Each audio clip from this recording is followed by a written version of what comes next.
Bonjour à tous, bienvenue à Rennes où se déroule Vivre ensemble, les premières assises nationales de la citoyenneté organisées par le quotidien Ouest France et dont Public Sénat est partenaire. Cet événement prend place dans ce magnifique couvent des Jacobins au cœur de Rennes où un cadre historique du XVIe siècle accueille un centre des congrès flambant neuf où le passé côtoie le présent. Dans un instant, place à un débat d'une très grande actualité sur la question de la fracture territoriale avec cette question, comment réduire le fossé entre la France des métropoles et la France dite périphérique. Et justement, on va en parler avec le sociologue Michel Wiewiórka. Bonjour. Bonjour. Directeur d'études à l'EHESS. Pour vous, tout d'abord, est-ce qu'il existe bien deux France, une France des métropoles et une France dite périphérique? Et est-ce que c'est un obstacle au vivre ensemble? Alors premièrement, ça ne devrait pas être un obstacle et deuxièmement, c'est beaucoup plus compliqué que ça. Il n'y a pas les métropoles et le reste. Il y a dans le reste des gens qui sont capables d'agir, de créer, de développer. Et il y a dans les métropoles aussi des poches de pauvreté, des poches de difficultés, des injustices, des inégalités. Donc gardons-nous des images trop simples, mais évidemment, posons-nous la question de savoir si certaines métropoles, ne profitent pas abusivement par rapport à d'autres du développement. Je crois pouvoir dire qu'une idée fausse consiste à dire que le reste du pays vit des métropoles et vit sur le dos des métropoles. Mais je crois aussi excessif de dire que les métropoles n'apportent rien au pays tout entier. Donc c'est plus complexe que cela, ce n'est pas tout blanc, tout noir. D'un côté, des métropoles extrêmement développées et d'un autre côté, une France délaissée. Il y a de multiples lieux de fracture. Écoutez, les problèmes de fracture sociale, ce sont des problèmes qui veulent dire qu'il y a vraiment des ruptures. Alors c'est vrai qu'il y a des endroits en France qui semblent être, j'allais dire, en sécession presque. Il y a des endroits, des villes même parfois, et des villages bien entendu, que l'on traverse en voiture par exemple, et l'on voit partout à vendre, à vendre, à vendre. Et on se dit c'est terrifiant. Mais on voit aussi que dans notre pays, il y a des lieux apparemment marginaux ou lointains ou très périphériques qui sont tout à fait capables de se développer. Est-ce que pour vous, ce fossé entre ces différents lieux est en train de se creuser ou est-il en train de se résorber ? Je vais vous dire une chose. On vient d'apprendre que les opérateurs de téléphonie mobile ont accepté d'investir pour éviter qu'il n'y ait plus du tout de zones sans accès Internet. Ces fameuses zones blanches. Les fameuses zones blanches. Au cœur de la fracture numérique. Et donc, je crois qu'il y a des grandes difficultés, il y a des problèmes, mais qu'il y a aussi dans notre pays une volonté assez largement partagée de redonner sens à l'idée de vie collective et de redonner sens à une sorte de solidarité qui passe aussi par la capacité de chacun de communiquer, entre autres choses. Vous parlez de l'importance de la vie collective. Justement, je voudrais vous faire réagir à ce sondage IFOP pour Ouest France qui montre que les Français craignent qu'on aille vers de plus en plus d'individualisation, de plus en plus d'indifférence à autrui. Écoutez, on y est déjà. C'est vrai que nous sommes dans un pays où, comme dans le monde entier, l'individualisme progresse. Et donc la question est de savoir comment rétablir du vivre ensemble, et pour parler du lieu où nous sommes, rétablir de la citoyenneté, ou la renforcer. Et donc, je crois que notre pays est quand même très soucieux, très soucieux du vivre ensemble, plus en tout cas que d'autres sociétés.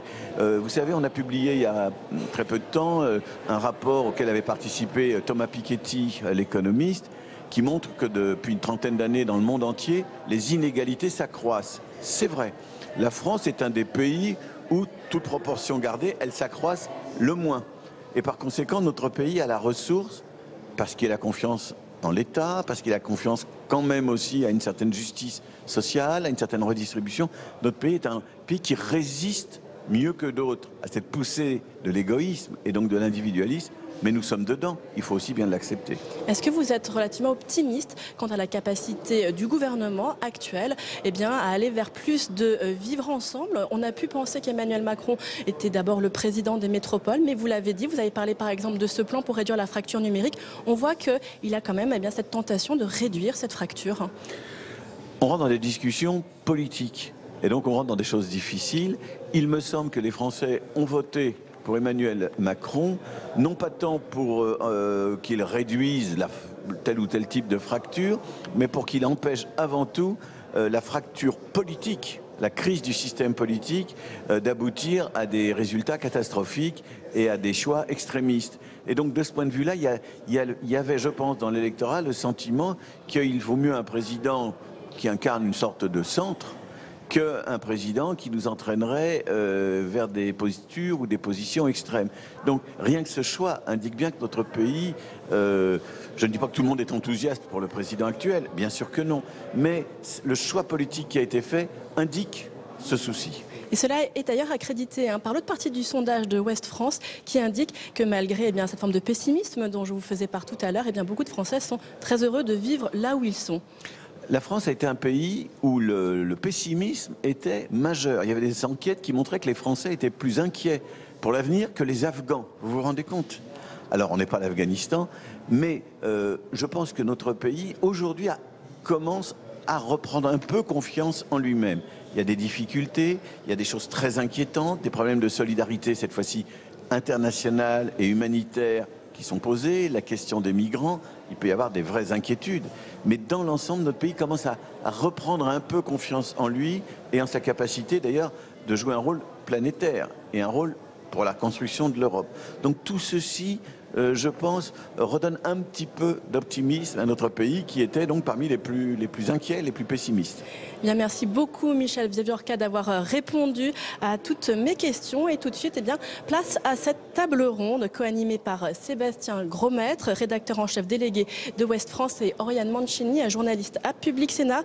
Je vous en rappelle le thème: comment réduire le fossé entre la France des métropoles et la France dite périphérique. Vous le savez, depuis plusieurs années, élection après élection, on constate ce que certains sociologues appellent une fracture territoriale qui dessine une nouvelle carte politique, sociale et sociétale de la France. Axel Kahn, généticien bien connu, passionné, a parcouru la France il y a 4 ans, du sud au nord. De ce périple, il en a fait un livre qui s'intitule « Pensée en chemin, ma France des Ardennes au Pays Basque ». Voici ce qu'il a constaté au contact des nombreux Français qu'il a rencontrés durant ce périple. On l'écoute, ça dure juste quelques secondes.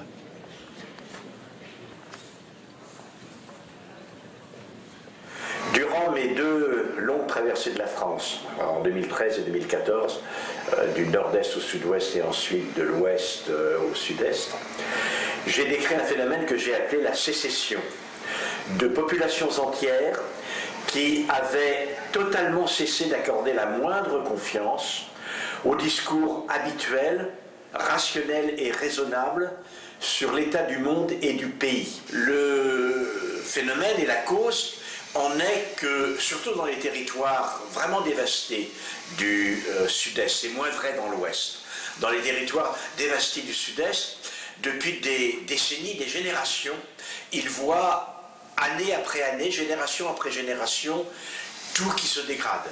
Les entreprises qui ferment, les gens qui s'en vont, leur présent leur fait horreur, et ils craignent que des forces totalement folles les entraînent vers un avenir encore beaucoup plus épouvantable. Et par conséquent, ils accusent tout le monde. Ils accusent les autres en général, les élites, Paris, les politiques, l'Europe, le monde. Il s'agit naturellement d'une forme qui est propice à la xénophobie, au repli sur soi-même, et dans ces territoires, on sent peu le ressort d'un rebond. Voilà, Axel Kahn, voilà, le son n'était pas très bon, mais on souhaitait quand même vous faire passer ce petit extrait d'une interview. Durant mes 2 longues traversées de la France. Ah bah écoutez, on va reprendre une deuxième cuillère. Voilà, Axel Kahn qui résume assez bien ce qu'on appelle en fait effectivement la fracture territoriale. Quelle est la réalité exacte donc de cette fracture? Y a-t-il une corrélation entre le vote extrême ou pas et la situation géographique et économique? Comment réduire le fossé entre la France des métropoles et la France dite périphérique? Pour cette table ronde qui est retransmise, je vous le rappelle, en direct sur Public Sénat, je vais appeler Thierry Pêche, directeur général de Terra Nova, Jérôme Fourquet, directeur du département opinion publique de l'IFOP, Fabienne Dulac, directrice exécutive chez Orange France, Sébastien Missoff, directeur général de Google France, et Sandra Lenouvel, maire adjointe de Saint-Gilles-Pligeaux. Merci de nous rejoindre. Les 2 modérateurs Sébastien Grosmaître de Ouest France et Oriane Mancini, journaliste à Public Sénat. C'est à vous, mesdames et messieurs. Bon débat. Bonjour et bienvenue à tous pour ce débat qui aura pour thème un enjeu majeur, la fracture territoriale. Un débat que j'ai le plaisir d'animer avec Sébastien Grosmaître, le rédacteur en chef délégué de Ouest France. Bonjour Sébastien. Bonjour Oriane. Ouest France, un organisateur de cet événement, un événement dont Public Sénat est partenaire. Le débat que nous allons entamer dans quelques instants sera donc retransmis sur notre antenne. Alors, nous allons aborder effectivement la fracture territoriale, celle que le géographe Christophe Guilly présente comme la France des métropoles, qui serait une brillante vitrine de la mondialisation heureuse où cohabitent des cadres et des immigrés, et la France périphérique, des petites villes rurales ou moyennes, des zones rurales qui sont, elles, éloignées des bassins d'emploi les plus dynamiques. Alors, quelle réalité exacte se glisse derrière ce fossé ? Est-ce aussi caricatural que cela? Quelles en sont les conséquences politiques? Comment réduire ce fossé, se réinventer? Parce qu'on est aussi ici pour imaginer des solutions. La France rurale, avec le numérique, a-t-elle une très belle occasion de relancer son attractivité et esquisser les contours d'un retournement de situation? Alors, on va essayer de répondre à toutes ces questions avec les interlocuteurs autour de la table. 5 intervenants que nous allons vous présenter. Jérôme Fourquet, bonjour, vous êtes directeur du département opinion publique de l'IFOP. Thierry Pêche, bonjour, vous êtes directeur général de la fondation Terra Nova. Sandra Lenouvelle, bonjour. Vous êtes maire adjointe de Saint-Gilles-Pligeaux, une commune des Côtes-d'Armor. Fabienne Dulac, bonjour, vous êtes directrice exécutive d'Orange France. Et enfin Sébastien Missoff, bonjour, vous êtes directeur général de Google France. Bonjour. Alors, on voulait entrer dans ce débat en touchant du doigt la réalité très concrète du décrochage territorial. C'est pour ça qu'on vous a invité. Sandra Lenouvelle, vous êtes maire adjointe à Saint-Gilles-Pligeaux. Saint-Gilles-Pligeaux, c'est combien d'habitants? 280. 280 habitants. Ça se situe à peu près à 30 km au sud de Guingamp. Vous êtes également conseillère départementale à Rostronin et porte-parole du groupe socialiste et apparenté au conseil départemental des Côtes-d'Armor. Alors, cette fracture territoriale, on est en Kreisbreizh, comme on dit, en centre-Bretagne. Concrètement, comment ça vous parle? Quels sont les éléments concrets que vous pourriez mettre sur la table en disant, voilà, nous, comment on peut être touché par ça? Alors un petit point d'abord parce que les territoires ruraux ne sont pas uniques, ils sont divers. Moi je vous parle des territoires qui sont les territoires les plus ruraux, qualifiés aujourd'hui souvent d'ultra-ruralité, pour faire opposition à ce que vous avez cité comme étant les territoires périphériques des zones urbaines. Il y a la France des métropoles, la France périurbaine, et vous êtes dans l'ultra-rural, vous le définissez comme ça. Voilà, c'est important parce que souvent ce sont des territoires les plus souvent soit enclavés, soit périphériques, à faible densité. Ils font partie aussi des fleurons mondiaux, tout comme les métropoles, parce qu'ils sont dominés par l'économie agricole et agroalimentaire. C'est un pan qui pèse dans notre économie. Donc effectivement, aujourd'hui, ce qui est problématique, c'est pas tant les contraintes et les conditions de vie qu'on a dans ces zones-là. On les connaît, on les identifie, on les aime, c'est pour ça qu'on y est. Par contre, j'allais dire souvent, on ne nous facilite pas la tâche. J'allais dire même souvent, on renforce les difficultés que nous connaissons déjà. Quelques exemples, la mobilité. La mobilité, c'est vrai, aujourd'hui il ne s'agit pas ni pour les habitants ni pour les élus de raccourcir les distances entre nous, c'est cette vie d'ultra-ruralité que nous aimons et que nous soutenons. Par contre, un exemple, les lycéens de notre secteur, quand ils partent, ils sont fléchés via la carte scolaire et ils sont dirigés vers des établissements scolaires qui sont à 30 km au nord de notre commune. La mission locale, qui a un rôle majeur aussi d'encadrement pour les moins de 25 ans, qui aide pour les jobs d'été, qui aide pour l'insertion dans la vie active, qui aide également pour les stages à l'étranger, elle est 30 km à l'ouest. Nos jeunes sont internes, ils n'ont pas accès tout simplement à ce service. Donc ça veut dire qu'ils sont en lycée, en internat, la plupart du temps, puisqu'il faut plus d'1 heure en quart pour pouvoir aller au lycée. Ça se passe dans un département, mais que la mission locale, elle est dans un autre département, avec des permanences qui peuvent être fermées, par exemple le samedi matin, quand il peut, au moment où il devrait se déplacer. Être fermées le samedi matin, c'est qu'effectivement, il n'y a pas de permanence le samedi. Et au mieux, elles sont à une trentaine de kilomètres, même si elles sont ramenées dans le département de temps en temps, à savoir 2-3 fois par semaine.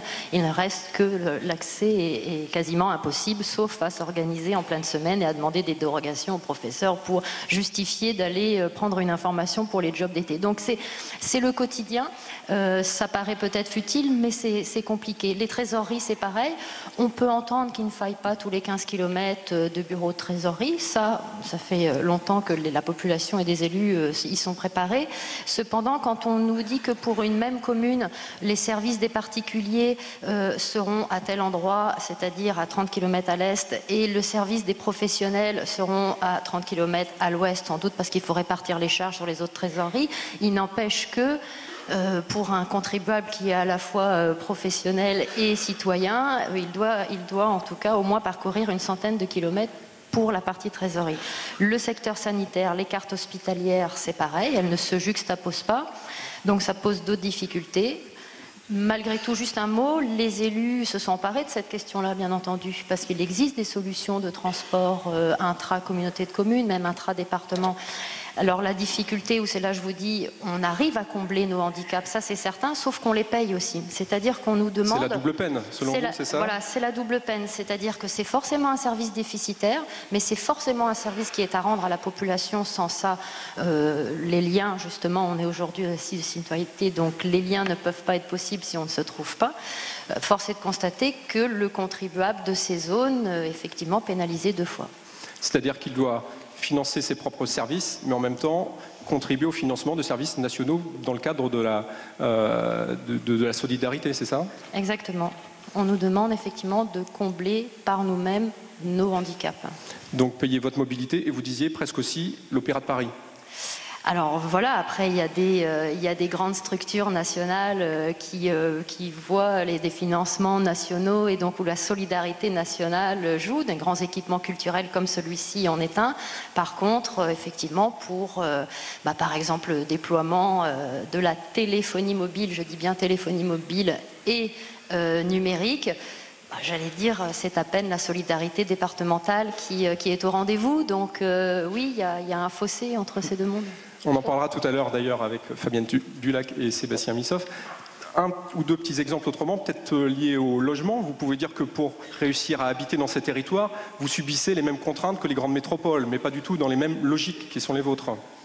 Alors, c'est un petit peu la deuxième inadéquation qui est opposée aux communes ultra-rurales, c'est-à-dire que les lois nationales, et tant mieux qu'elles le soient, prévoient rarement la situation des zones ultra-rurales. Vous allez me dire, on est aussi ultra-minoritaire, certes. Sauf que je vais vous donner l'exemple, par exemple, des documents d'urbanisme qui, a priori, servent à contraindre, ou en tout cas à organiser à minima l'occupation de l'espace. À Saint-Gilles-Pligeau, en 6 ans, on a 3 demandes de permis de construire. N'ayez crainte, le caractère rural de cette commune ne sera pas mis en péril parce qu'on va rogner 600 mètres carrés de zones constructibles pour rendre constructible une parcelle pour des gens du secteur qui travaillent là et qui vivent là. Donc effectivement, les documents qui nous sont opposés, ce sont des documents plutôt destinés aux zones très denses, aux zones urbaines, voire les métropoles. Et c'est un casse-tête pour l'ensemble des maires ruraux. Je ne vais pas vous évoquer ici la non-constructibilité dans les hameaux bretons qui vivent. C'est pas le cas partout, c'est vrai. Mais nous, on a des hameaux qui sont dignes de micro-bourgs et il faut pouvoir les contenir et pouvoir mais vous innovez, vous réinventez aussi, mais là, on en parlera dans une seconde partie. Merci Sandra Nouvel, Merci. Le Nouvel de nous avoir fait part de ces réalités de terrain. On entend beaucoup parler de cette France périphérique de plus en plus. On voulait vous demander, Jérôme Fourquet, quelle est votre définition de cette France périphérique? Alors, vous savez que ce concept a été popularisé par le géographe Christophe Guilluy. Et donc, c'est comme tout concept qui fonctionne, il est un peu simplificateur. C'est-à-dire qu'on oppose la France des grandes métropoles à cette France des périphéries. On peut regarder par exemple des choses sur des cartes, hein, en prenant les principales aires urbaines françaises, des aires de plus de 200 000 habitants. Et puis, est-ce que tout le reste a vocation à être dans les périphéries? C'est pas évident. Si vous prenez le cas du Grand Ouest par exemple, on a bien évidemment des grandes métropoles, des territoires ultra-ruraux, pour reprendre la terminologie qui a été retenue, mais on a aussi tous les espaces littoraux qui sont quand même économiquement assez dynamiques et qui ne peuvent pas géographiquement rentrer dans la définition de cette France des métropoles. Donc je pense qu'il faut être assez prudent avec ces concepts-là. On est beaucoup dans la caricature, vous voulez dire. Il y a une forme de caricature. Voilà, une caricature, une simplification. On grossit le trait. Mais qui marque les esprits et qui, néanmoins, décrit quand même une certaine réalité. Si on regarde juste, alors je ne sais pas si ça va fonctionner. Allez-y. Je l'ai envoyé, on va voir si ça marche. On a parlé du centre Bretagne, mais on pourrait prendre d'autres départements couverts par le grand journal Ouest France. Donc j'avais fait un focus, mais je ne sais pas si on va pouvoir voir la carte. Sur le département, par exemple, de la Sarthe, on voit très clairement, et pourquoi on parle de cette France périphérique, qu'on a une réalité qui apparaît très manifestement, par exemple, lors des échéances électorales, avec, quand on a en mémoire ce qui s'est passé notamment au deuxième tour, des fractures territoriales qui sont très très manifestes et qui sont limpides et qu'on voit à l'œil nu. Alors, je suis désolé pour cette carte qui ne vient pas. On fera sans la carte, du coup. Voilà. Donc, expliquez-nous, allez-y. mais on a le cas de la département de la Sarthe, mais ça marche très bien aussi en Ille-et-Vilaine, avec, par exemple, voilà. Voilà. On a le dessinateur Chenu qui du coup s'improvise comme cartographe et c'est très bien. Mon morceau de naissance que je suis. Donc on a par exemple, hein, si on prend de manière très schématique le deuxième tour de l'élection présidentielle, un vote en faveur d'Emmanuel Macron qui est bien évidemment dominant puisqu'il a fait 65% des voix, mais qui est ultra dominant dans le cœur des grandes métropoles. Et puis plus on s'en éloigne, alors il y a des exceptions, mais plus ce vote perd en intensité et plus le vote en faveur de Marine Le Pen a été très fort. Donc la carte que je vous avais préparée, on peut quasiment faire des cercles concentriques à partir de Rennes ou du Mans, hein, selon le département qu'on va choisir, et on voit que son espèce de métrique, un vote comme ça qui est structuré par cette réalité-là. Alors derrière, il y a bien évidemment des considérations économique et sociale, parce que est-ce que c'est l'espace ou le territoire qui fait le vote? C'est plus compliqué que ça, parce que le territoire, il est habité par des populations qui n'ont pas toutes les mêmes caractéristiques sociologiques. On a par exemple, si je reprends le cas de l'élection présidentielle, un vote de classe qui est encore très marqué, un vote sociologique, avec des catégories populaires qui ont davantage voté pour Marine Le Pen, et des classes moyennes et des catégories supérieures qui ont massivement voté pour Emmanuel Macron. Or, la distribution de ces catégories sociales dans l'espace elle ne se fait pas aléatoirement. Les populations classe moyenne et classe moyenne supérieure vont davantage résider dans le cœur de la grande métropole, même s'il y a aussi des catégories populaires dans les quartiers de grands ensembles, par exemple, et puis les catégories plus populaires, notamment en fonction du prix de l'immobilier, du prix du foncier, eh bien, vont habiter en deuxième, troisième couronne. Et donc, bien évidemment, cette répartition qui est tout sauf aléatoire, eh bien, elle a une incidence sur le vote. Mais une fois qu'on a dit ça, on n'a pas tout expliqué. C'est-à-dire que le territoire, l'espace, peut amplifier ou minorer ces réalités sociologiques. On voit par exemple que les ouvriers, les employés qui, dans le Grand Ouest par exemple, résident et travaillent dans des bassins d'emploi où le taux de chômage est relativement faible, au premier tour, ont voté dans les mêmes proportions pour Emmanuel Macron et pour Marine Le Pen.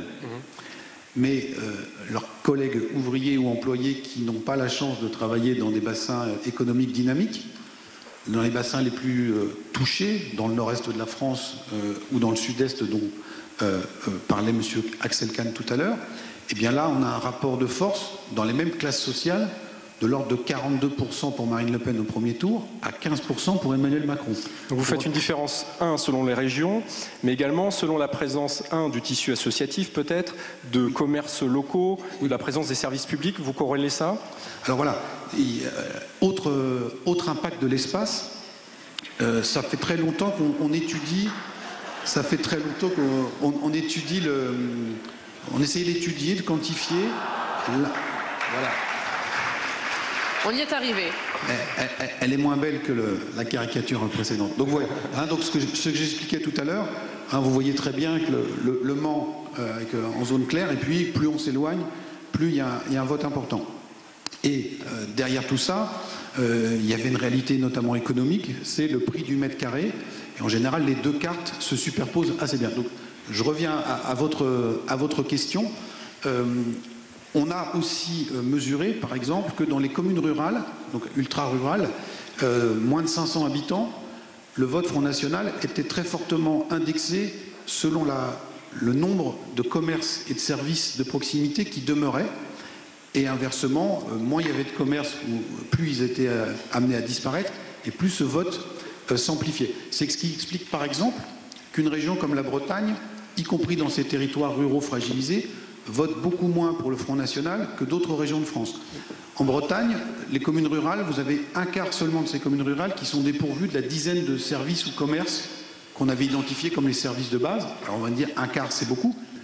En Champagne-Ardenne ou en Picardie, à même taille de commune, c'est 60% de ces communes qui en sont dépourvues. Et quand vous regardez les cartes électorales au lendemain du premier ou du deuxième tour, vous avez un contraste saisissant, cette France de l'Ouest et cette France de l'Est. Alors, il y a d'autres paramètres, le fameux catholicisme zombie. Voilà, et la culture associative très ancrée dans ce territoire. Et donc, encore une fois, il y a des choix aussi derrière. C'est-à-dire, en matière d'urbanisme, en matière d'aménagement du territoire, est-ce qu'on a tout concentré en tant qu'élus locaux sur quelques grandes villes, ou est-ce que la société civile est parvenue à maintenir un tissu qui est relativement dense?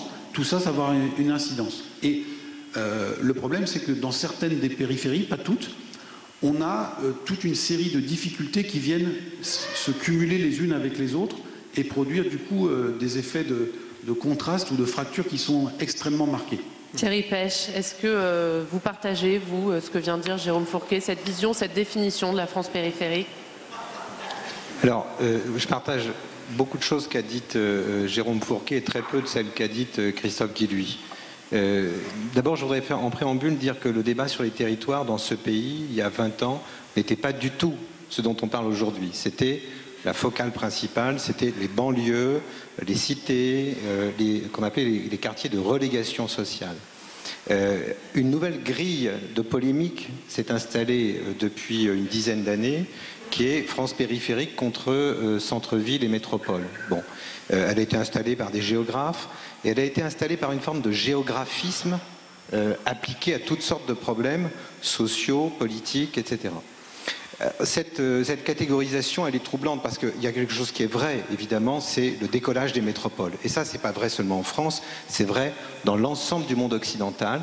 Ce que les économistes appellent les effets d'agglomération, les effets de métropolisation ont été d'une puissance inédite partout dans les pays européens et dans les pays occidentaux. Et donc les métropoles ont décollé, c'est vrai. Mais les métropoles sont des champs gravitationnels géographiques très vastes, très puissants. La métropole parisienne, c'est 12 millions de Français. C'est l'Île-de-France en réalité. Donc ce n'est pas un confetti démographique, c'est 15% du pays en termes de population. Donc ce sont des champs gravitationnels très puissants. Et à la périphérie de ces champs gravitationnels, il y a des territoires qui sont effectivement dans une dynamique économique beaucoup plus lente, beaucoup plus délicate. Mais ces territoires sont très hétérogènes et c'est ça que l'idée de France périphérique ne permet pas, et c'est ce qu'a dit Jérôme Fourquet et je le rejoins, ne permet pas de décrire convenablement. Vous avez des territoires périphériques résidentiels qui vont très très bien, qui ont des avantages résidentiels dits héliotropiques. Il y fait beau, il y a du soleil, donc les gens y viennent. Et un ami géographe me disait, si tu veux découvrir des coins merveilleux en France, et donc je vous donne, chers amis, aujourd'hui, le secret à vous tous, vous, si vous êtes, par exemple, à Paris, eh bien vous allez Gare de Lyon un jeudi après-midi à 15h et vous suivez un couple de retraités, il va vous emmener dans un endroit merveilleux, parce que si il prend le train à cette heure-là, ce jour-là de la semaine, c'est qu'il a le temps, c'est qu'il a du revenu, et probablement vous allez aller dans le sud-est, dans un endroit merveilleux. Mais ainsi que la Normandie, la Bretagne et les Pays de la Loire. Voilà, exactement. La Montparnasse. Alors à Montparnasse, c'est pareil. Bon, eh bien, ce que je veux dire par là, c'est que vous avez une partie de cette France périphérique qui va bien. Or, ce qui nous a été raconté ces dernières années, c'est que c'est la France qui allait mal, c'est la France qui était même en désaffiliation politique, disait Guy Lui, et il prophétisait que 2017 serait un rendez-vous au cours duquel on pourrait constater que cette France allait se prendre sa revanche. C'est pas du tout ce qui s'est passé. C'est pas du tout ce qui s'est passé. C'est ça qu'il faut essayer de s'expliquer. Il faut que chacun prenne ses gains et ses pertes dans cette affaire. Alors, il faut revoir un peu nos logiciels, c'est ça? Ah oui, je crois. Bon, alors, pour dire encore 2-3 mots sur la géographie elle-même, si vous voulez. La France rurale, disons les 18 000 communes non urbaines. Hein, c'est ça qu'on appelle la France rurale. En réalité, là-dedans, vous avez des communes qui sont complètement dépendantes de grandes aires urbaines et qui vivent avec elles, et puis des communes qui sont, comme celles que vous avez décrites, à 30 km de quantité de services. Bon. Mais démographiquement, celles qui sont dominantes, c'est pas celles dont Madame a parlé, c'est les autres. Bon. Dans ces communes-là, un Français sur 2 travaille dans une aire urbaine. Donc la fonction du territoire rural, c'est une fonction qui est en train de devenir, qui était une fonction productive, c'était la France qui nourrissait le reste des Français. C'est une fonction qui est en train de devenir résidentielle. Ça change tout. Ces gens qui viennent dormir dans ces villages, ils vont travailler dans des villes et ils consomment à la périphérie des villes. Donc en réalité, ils ne sont pas dans la France périphérique, ils ne sont pas dans la France des métropoles, ils sont dans plusieurs Frances en même temps. Et c'est beaucoup de monde. Bon, alors sur les questions politiques, pour ouvrir le débat avec Jérôme, plus on s'éloigne d'un bureau de poste, plus on vote Le Pen, mais moins il y a de monde. Bon, donc Le Pen a de fortes chances de gagner là où il n'y a pas grand monde. Ce qui explique une partie du résultat de 2017. Parce que si vous regardez, et ça, les cartes ne le racontent pas, la carte que vous avez montrée, Jérôme, elle nous montre une plus grande force du vote Le Pen à mesure qu'on s'éloigne du centre. Mais en colorant des territoires, vous avez l'impression qu'elle a gagné. Parce qu'il y a beaucoup plus de couleurs sombres que de couleurs claires sur votre carte. En fait, il y a des couleurs claires là où il y a le plus de monde. Et il y a des couleurs sombres là où on a des confettis démographiques. Donc elle fait fi de la densité, c'est ce que vous voulez dire? C'est la densité qu'il faut représenter sur les cartes. Voilà. C'est la densité qu'il faut représenter sur les cartes, c'est pas l'espace. Si vous regardez les superficies des territoires, la carte vous trompe. Et le géographisme ou le cartographisme, à la lumière duquel on a regardé beaucoup de problèmes politiques, nous a un peu trompés. C'est ça que j'essaie de vous expliquer. Si vous regardez par exemple les votes Le Pen au premier tour de la présidentielle, on ne se divise pas au fond, on regarde la même chose différemment. Les votes Le Pen au premier tour de l'élection présidentielle, 45 ou 46% des votes Le Pen se font dans les villes. Dans les villes. Donc, si vous la privez par exemple des territoires métropolitains, ça devient un parti absolument insignifiant. C'est ça la vérité. Donc, en se concentrant sur la France périphérique ou éloignée, etc., on s'est concentré sur des endroits où il y a des vrais problèmes, mais qui n'ont pas la traduction politique d'un vote dominant. Donc vous proposez qu'on change d'angle, effectivement. Et Jérôme Fourquet, avant de passer à cette question de la fracture numérique, est-ce qu'aujourd'hui vous diriez que cette fracture territoriale, elle est en train de se creuser ou de se réduire? Alors si on prend ces territoires les plus périphériques, et encore une fois il faut distinguer les cas, parce que le Grand Ouest va mieux que le nord-est de la France par exemple. Moi j'ai quand même le sentiment qu'il y a un certain nombre d'écarts qui se creusent. Thierry Pech a parlé tout à l'heure du décollage économique des métropoles et d'une progression beaucoup plus lente dans les territoires périphériques. Il y a un certain nombre de territoires périphériques où ça ne progresse pas, ça régresse. Et donc il y a quand même des difficultés qui sont majeures, mais on n'est pas dans un modèle franco-français. On pourrait faire les mêmes cartes sur le Brexit ou sur le vote Trump aux États-Unis, où vous avez ces mêmes facteurs de centre périphérique. Je pense qu'on est arrivé à un nouvel âge du développement économique où on le voit ici à Rennes, des effets d'agglomération avec le diplôme, les richesses, l'économie du savoir, etc. Et donc ça se concentre là, et d'autres territoires qui sont très visibles sur les cartes, mais où il n'y a pas forcément beaucoup de monde, mais qui sont aujourd'hui soit relégués, soit à la remorque. On avait fait des échanges en Midi-Pyrénées, à l'époque ça s'appelait comme ça, avec des élus locaux, avec bien évidemment la ville emblématique de Toulouse, qui là est symptomatique à de nombreux points de vue, avec la réussite d'Airbus, etc. Et pas mal d'élus locaux nous disaient au moment de le redécoupage de la carte des régions, eh bien il faut une grande métropole qui va être une locomotive. Et des élus de Carmaux m'avaient dit, mais c'est ça, Toulouse c'est la locomotive et nous à Carmaux on est les wagons rouillés. Je pense qu'il y a toute une partie de la France qui se sent, peut-être moins dans l'Ouest qu'ailleurs, mais qui se sent aujourd'hui embarquée dans ces wagons rouillés, à tort ou à raison. Ils sont peut-être pas majoritaires, mais je pense qu'il faut les entendre. Et il y a, quand le président Emmanuel Macron a parlé des premiers de cordée au moment de la réforme de l'ISF, il y a un peu la même théorie en matière géographique, c'est-à-dire il y a les grandes métropoles qui vont tirer tout le reste. L'expérience montre qu'à une certaine distance, les grandes métropoles, elles ne tirent pas. Elles absorbent une partie. Et alors, ça peut être nuancé selon les endroits, mais il y a toute une partie de la France qui, aujourd'hui, même si elle est peu peuplée, est à l'écart de ce qui se passe. Et beaucoup de ces habitants ont le sentiment d'être à l'écart du film, de ne plus être dans le coup. Et ça, c'est très important, je pense, à avoir. Thierry Pêche, un petit mot, et puis on abordera le volet numérique très important dans cette hiérarchie des territoires. 3 points très rapidement. Brexit, vote Trump, Jérôme a tout à fait raison. Ça traduit des fractures géographiques très fortes au Royaume-Uni et aux États-Unis, beaucoup plus fortes que celles qu'on observe en France. La France est un territoire qui est encore aujourd'hui beaucoup plus intégré, avec ce que Wells appelle une métropole distribuée, un peu partout sur le territoire. Et donc je pense qu'on n'est pas du tout dans ce cas-là. Deuxième point, l'Île-de-France, c'est 30% du PIB marchand du pays, ça n'est que 20% du revenu. Donc c'est bien une première de cordée. Et pour le coup, cette expression que je ne reprendrai pas à mon compte d'un point de vue sociologique, du point de vue géographique, elle ne me paraît pas fausse.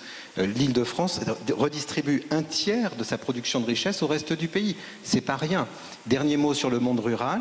Le monde rural, si on le regarde comme le monde non urbain, encore une fois, c'est un peu schématique, c'est un monde qui n'est plus en dépopulation.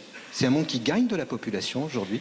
Et c'est un monde qui accueille dans des villages des populations qu'on n'y a pas vues depuis longtemps. Des professions intermédiaires, des cadres. C'est ces populations-là qui viennent aujourd'hui, alors dans des quantités limitées bien sûr, mais qui viennent aujourd'hui vivre dans les villages. Et pour qu'elles y viennent, et là la parole d'Orange va être intéressante, pour qu'elles y viennent, il faut qu'il y ait du réseau. Il y a des problèmes de mobilité, vous avez raison. Alors ça, il y a trois catégories de problèmes, si vous voulez. Il faut une école, parce que voilà, les gens ne viennent pas s'ils ne peuvent pas. École, transport et réseau. Et réseau. D'accord, merci. Alors, le numérique, une vraie chance sans doute pour les territoires. Juste avant de vous laisser la parole, très concrètement, le numérique, vous le vivez comment, vous, en Centre-Bretagne ? On ne le vit pas très bien, on le vit d'autant pas très bien qu'on a déjà raté la marche du déploiement de la téléphonie mobile.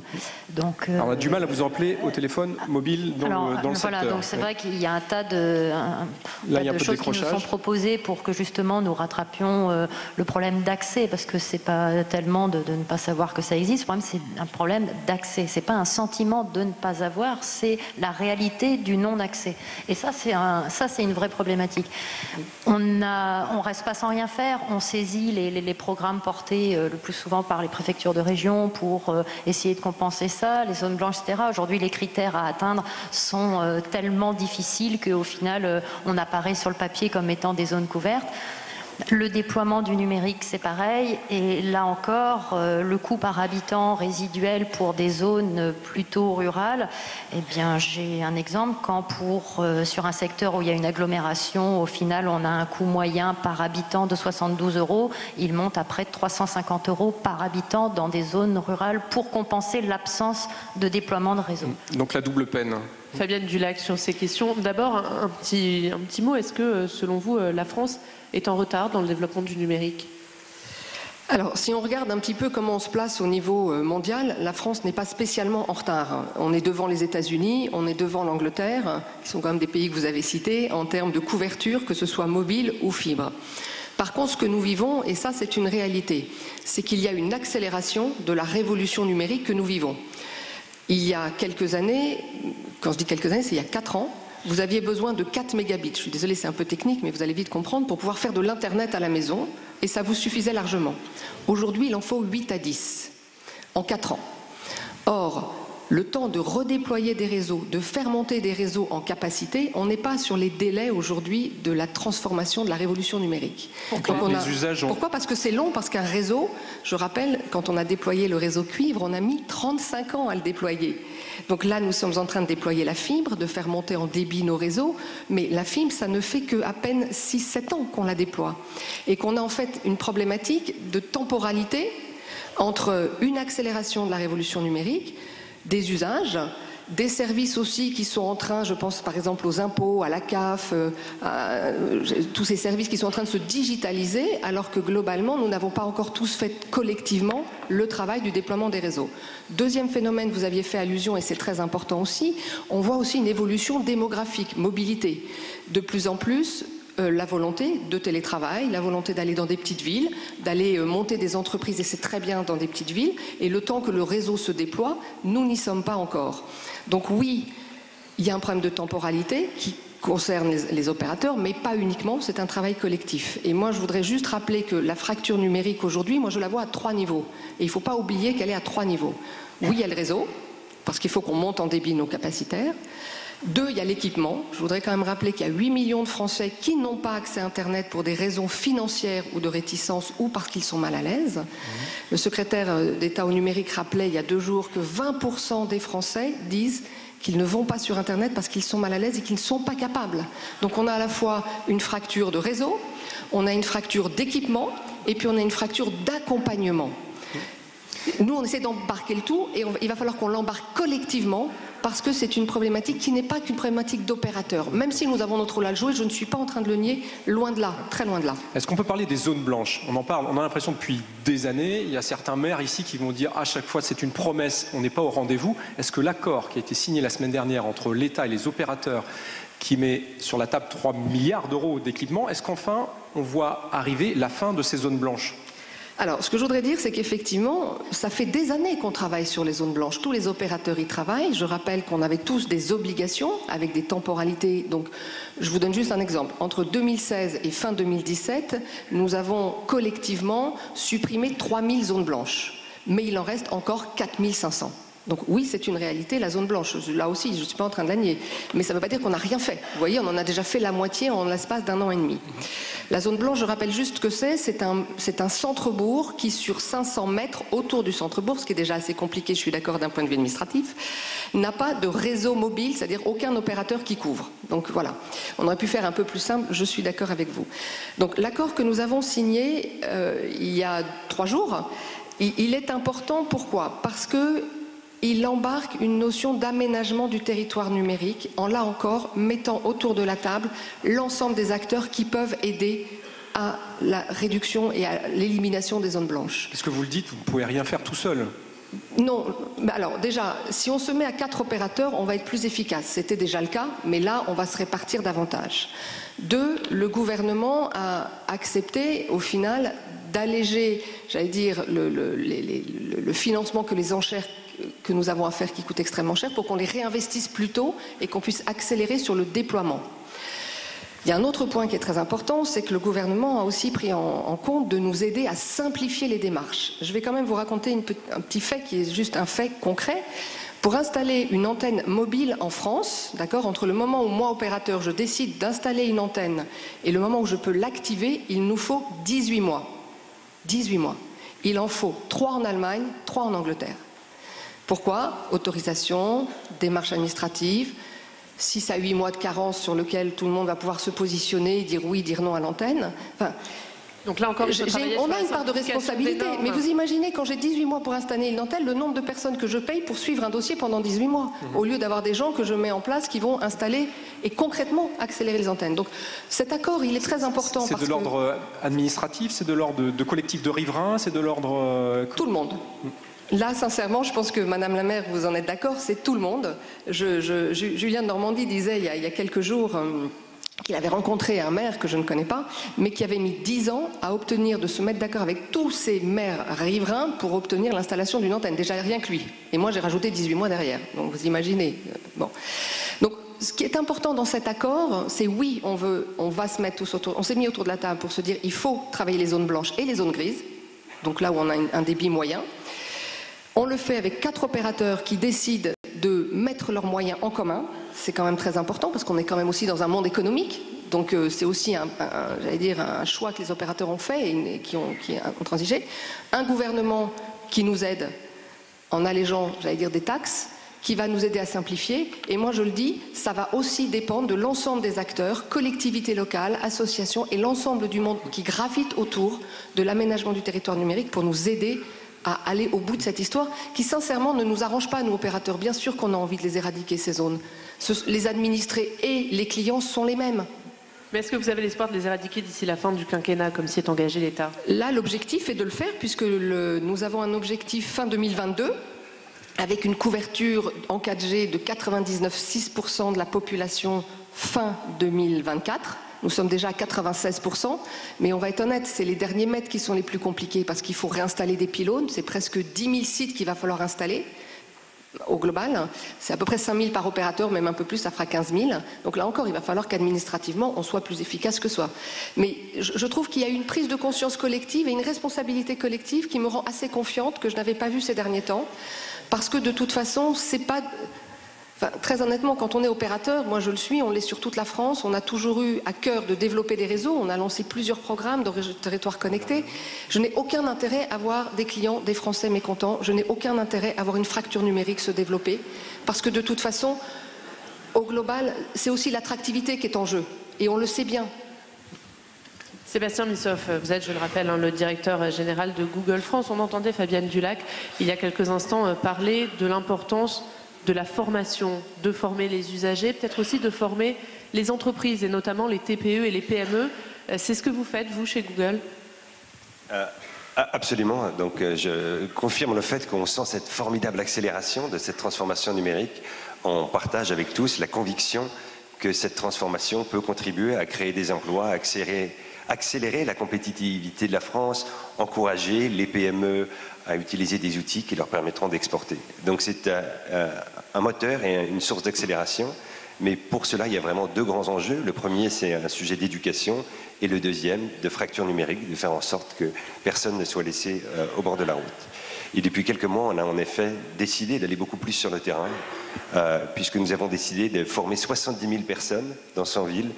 Je suis moi-même allé sur le terrain tous les mois, aller voir la réalité, écouter ce qui se passe dans différentes villes. On a été à Angers, Reims, Caen, Marseille, Metz et un certain nombre de villes pour aller écouter les utilisateurs. Et je pense que sur le sujet de la formation, il y a 3 audiences principales. La première, c'est les étudiants. Aujourd'hui, les étudiants ont besoin de ces connaissances, de ces outils numériques qui les aident à trouver un job, à faire un CV en ligne, à avoir ces compétences. Et on le voit aujourd'hui que certaines de ces formations qu'on fait ont permis à certains de trouver un travail. Le deuxième, c'est d'accompagner les utilisateurs. Et dans un certain nombre de villes, j'ai vu encore des personnes découvrir pour la première fois Internet, ce que ça veut dire, les usages, et comprendre ce que ça veut dire pour eux en termes d'outils.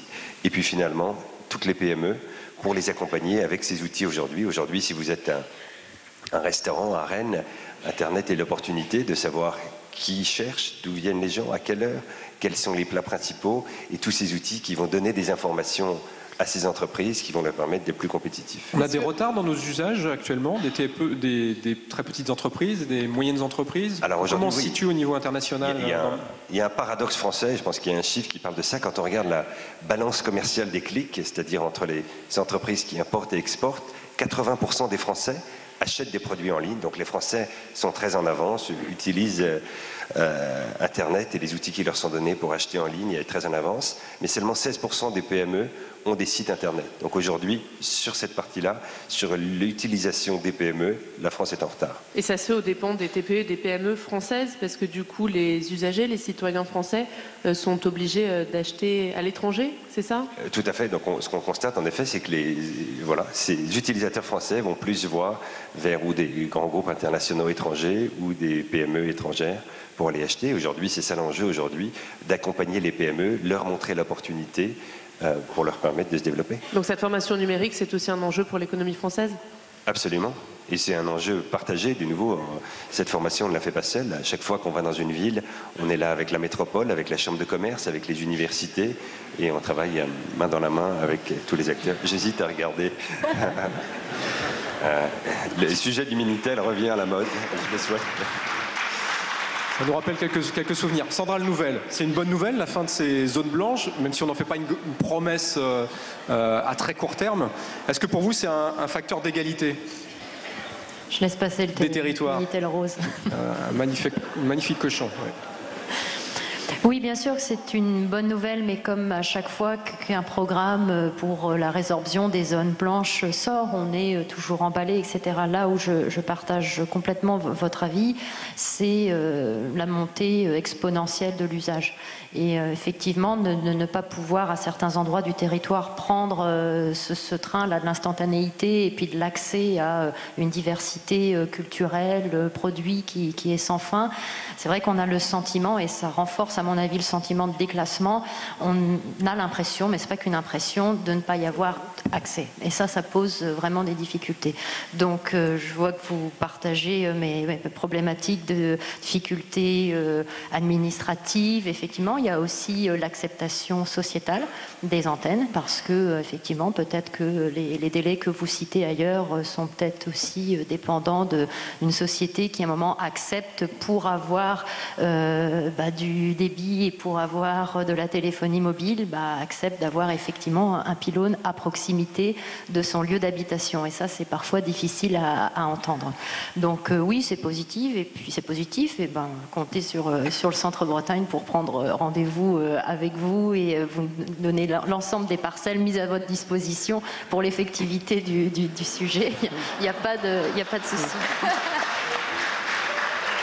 Alors, Thierry Pêche, peut-être un petit mot, vous vouliez réagir sur cette question de la facture numérique. C'est beaucoup d'argent, le plan très haut débit, mais c'est des investissements. Et aussi bien les opérateurs privés que l'État doivent les regarder de cette façon-là. Et notamment pour l'État, et on avait fait un travail avec Google il y a quelques mois maintenant sur ce que le numérique peut apporter aux territoires isolés. Le rendement du numérique, quand on a accès au réseau, en termes d'économie de distance, d'économie de mobilité, d'inclusion sociale, d'inclusion civique, c'est absolument fantastique. En termes aussi de résilience du tissu productif, on avait fait un petit peu un inventaire des sites installés dans le monde rural. Vous avez je donne juste cet exemple, dans une petite bourg d'Auvergne, un site qui s'appelle lepêcheur.com, qui est aujourd'hui sur la toile francophone l'opérateur qui a le plus de références pour les amateurs de pêche à la ligne, voilà, en France.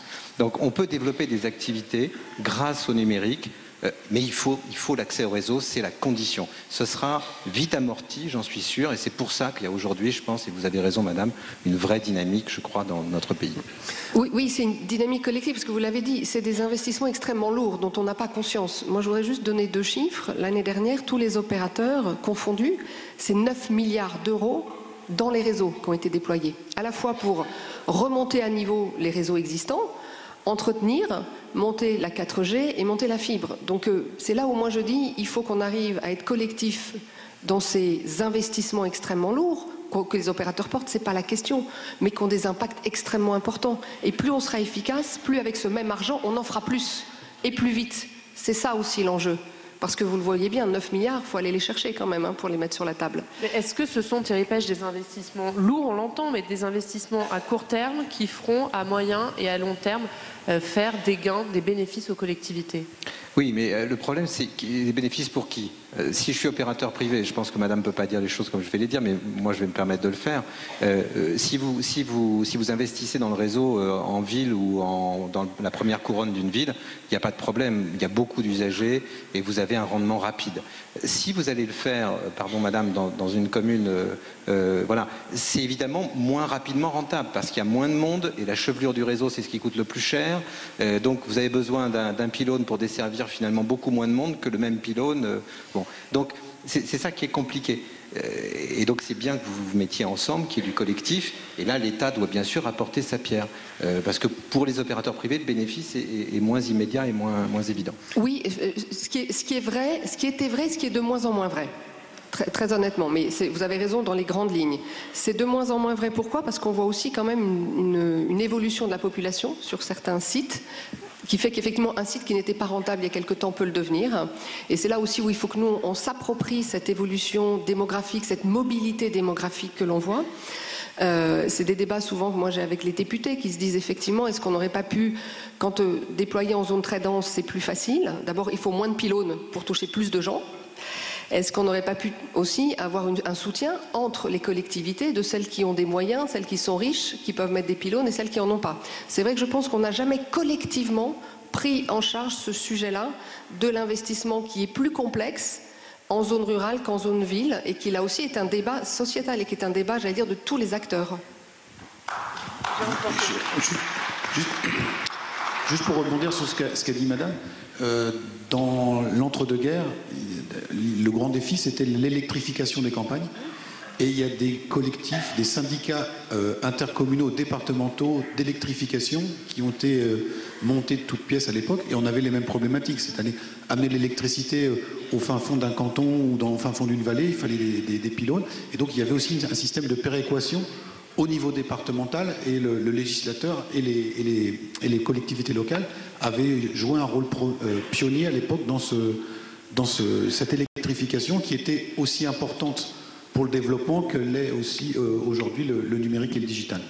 Donc réduire le fossé entre les territoires, on le voit, le numérique est un vrai potentiel. Vous aviez d'autres choses à défendre parce que vous avez des expérimentations en termes d'emploi, en termes de commerce. Alors je crois qu'à Saint-Gilles-Pligeau, on peut aller chercher un pli de la Poste à 23h30 un samedi et prendre un diabolomante en même temps. Je ne vais pas parler d'alcool ce soir. Et revenir le dimanche matin en plus. Donc, oui, c'est-à-dire qu'on n'est pas à se plaindre de l'organisation de vie que nous avons sur ces territoires. Par contre, je vais juste dire une phrase. Vous avez parlé de partenariat, etc. Les élus locaux, dès qu'on entend partenariat, on pense cofinancement. On est un petit peu comme ça, réac. Et cofinancement, aujourd'hui, ça ne marche plus. Parce qu'on parle effectivement de péréquation. Il y a même des fonds supplémentaires de péréquation qui sont mis en place. Le problème, c'est qu'ils fonctionnent à l'envers. Il fonctionne suffisamment à l'envers parce qu'il y a des calculs qui sont faits pour un habitant qui habite une zone urbaine ne se verra pas attribuer la même DGF, pas technique, mais la même dotation aux collectivités qui peut varier même au sein des Côtes d'Armor entre 30 centimes et 51 € par habitant, avec les 51 € par habitant qui sont pour les zones urbaines. Donc nous, on est pour effectivement apporter notre part, monter des syndicats innovants, trouver des solutions de cofinancement, etc. Il n'y a pas de problème. Sauf qu'aujourd'hui, non seulement on n'a pas une DGF qui est uniformisée, et on n'a pas non plus un fonds de péréquation qui fonctionne véritablement. Donc voilà, c'est-à-dire qu'aujourd'hui, on ne peut plus mettre une communauté de communes comme laquelle je suis, il y a 19 000 habitants, il y a 25 communes, c'est 6 millions. C'est un investissement de 6 millions et on va le faire. C'est une priorité, c'est l'attractivité du territoire. Donc on est en phase. Mais financièrement, attention, les chiffres des péréquations et des DGF sont suffisamment complexes et dotés de majoration et de minoration qui font qu'on passe à la trappe pour de vrai. Je vois que vous avez laissé un petit message subliminal à Gérard Larcher qui nous rejoint tout à l'heure. Est-ce que vous êtes dans une intercommunalité? Oui, bien sûr. Oui. Vous êtes combien dans cette intercommunalité? 19 000 habitants, 25 communes. Mais sans être sous le modèle, parce que finalement... Et ça fonctionne? Parce que, non, mais oui, c'est la grande question, ça fonctionne bien? Oui, ça fonctionne. Moi, je n'ai jamais été interpellée sur les services dispensés, par exemple, par la communauté de communes. On nous a proposé d'aller nous marier avec une communauté de communes d'à côté qui aurait pu avoir une métropole, parce que c'est ça l'avenir, c'est ça l'avenir. Nous, on a fait le choix d'aujourd'hui de services qui fonctionnent à une échelle à peu près humaine au regard de la ruralité du territoire. Et qui est développé sur un modèle qui est autre, c'est-à-dire on n'est pas sur le modèle centrifuge, on a 4-5 communes moyennes, mais on est en Bretagne aussi, donc ce modèle-ci ne vaut pas pour toute la France, j'en ai bien conscience. Mais aujourd'hui ça fonctionne, 280 habitants à Saint-Gilles-Pligeau, 10 associations et un commerce multiservice. Sébastien Missoff, on va vous laisser la parole, vous avez très peu parlé. Merci beaucoup. J'aimerais revenir peut-être une minute sur ce qu'on disait sur les bénéfices. Et je pense que quand on parle de l'accès Internet partout en France, c'est évidemment un enjeu. Et je crois que le vrai enjeu va être aussi comment cet accès, comment cette digitalisation va aussi transformer la façon dont on vit et tout l'aménagement.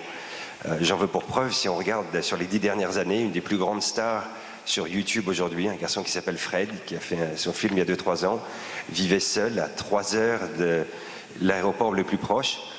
et a eu accès à travers Internet à une audience, et chacune de ces vidéos est vue chaque semaine par plus de 10 millions de personnes.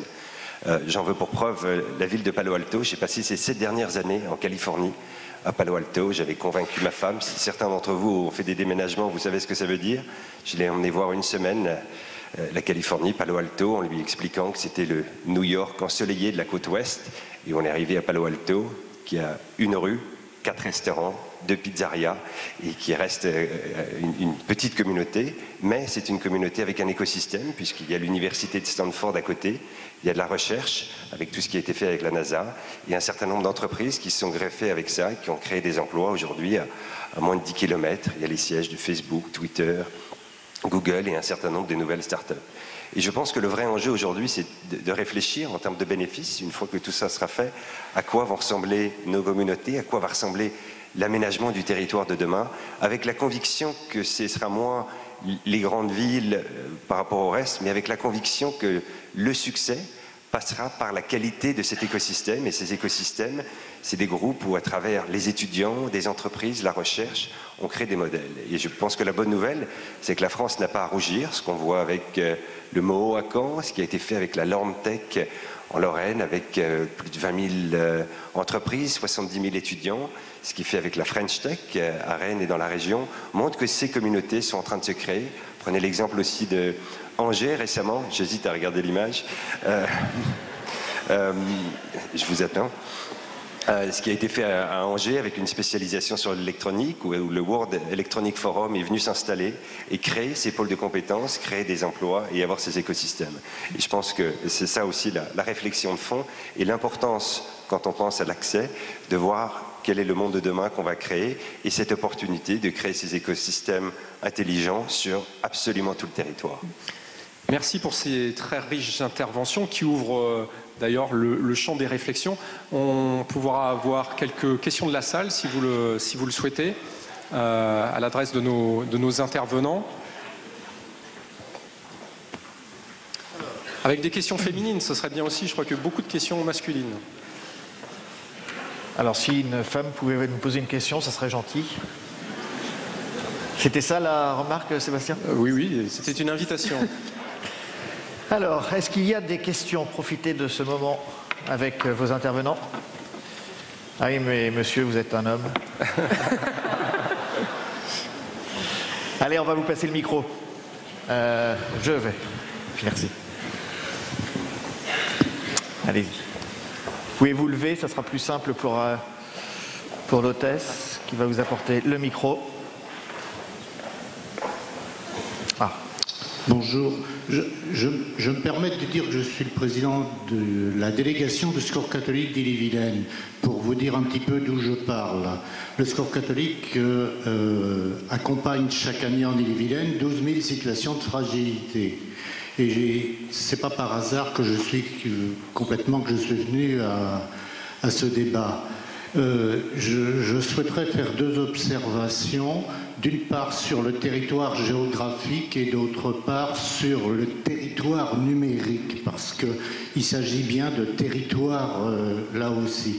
En ce qui concerne le territoire géographique, on est obligé de constater que, et là je m'inscris un petit peu en réserve par rapport à un certain nombre de choses qui ont été dites, quant au choix d'habiter dans le milieu rural.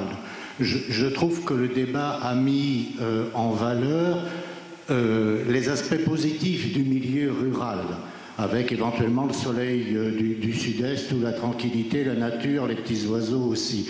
Nous, on est obligé de constater qu'un certain nombre de populations victimes de précarité choisissent, est-ce un choix, vont habiter dans le milieu rural, plus ou moins éloignés de la périphérie, parce qu'ils ne peuvent plus supporter les conditions de vie, faire face aux conditions de vie en milieu urbain. C'est une première constatation que je veux vous livrer. La deuxième concerne ce que j'appelle le territoire numérique, parce qu'effectivement c'est un vrai territoire aujourd'hui. Et on travaille avec la CAF, la CPAM, le département sur cette question-là. Il y a 15 à 20% de la population qui aujourd'hui, pour un certain nombre de raisons, est hors de ce territoire numérique. Et Madame Lecal a effectivement bien dit qu'il y avait 3 problématiques. Il y en a une qui ne nous préoccupe pas, nous, c'est celle du déploiement du réseau, c'est pas notre job, mais les 2 autres nous intéressent, c'est celle de l'équipement, parce que c'est un vrai problème, et la 2e ou 3e, c'est la question de l'accompagnement par rapport à l'exploitation de l'outil. Voilà des observations que je souhaitais aussi soumettre aux intervenants. Qui est-ce qui veut répondre à monsieur? Jérôme Fourquet sur le rural subi. Oui, le rural subi et la vision peut-être moins idyllique qu'on pourrait le penser sur les gens qui vont habiter en campagne. Tout à fait. Alors, soit qui décident d'aller habiter en campagne, soit qui ont toujours habité mais qui ne peuvent pas forcément aller ailleurs.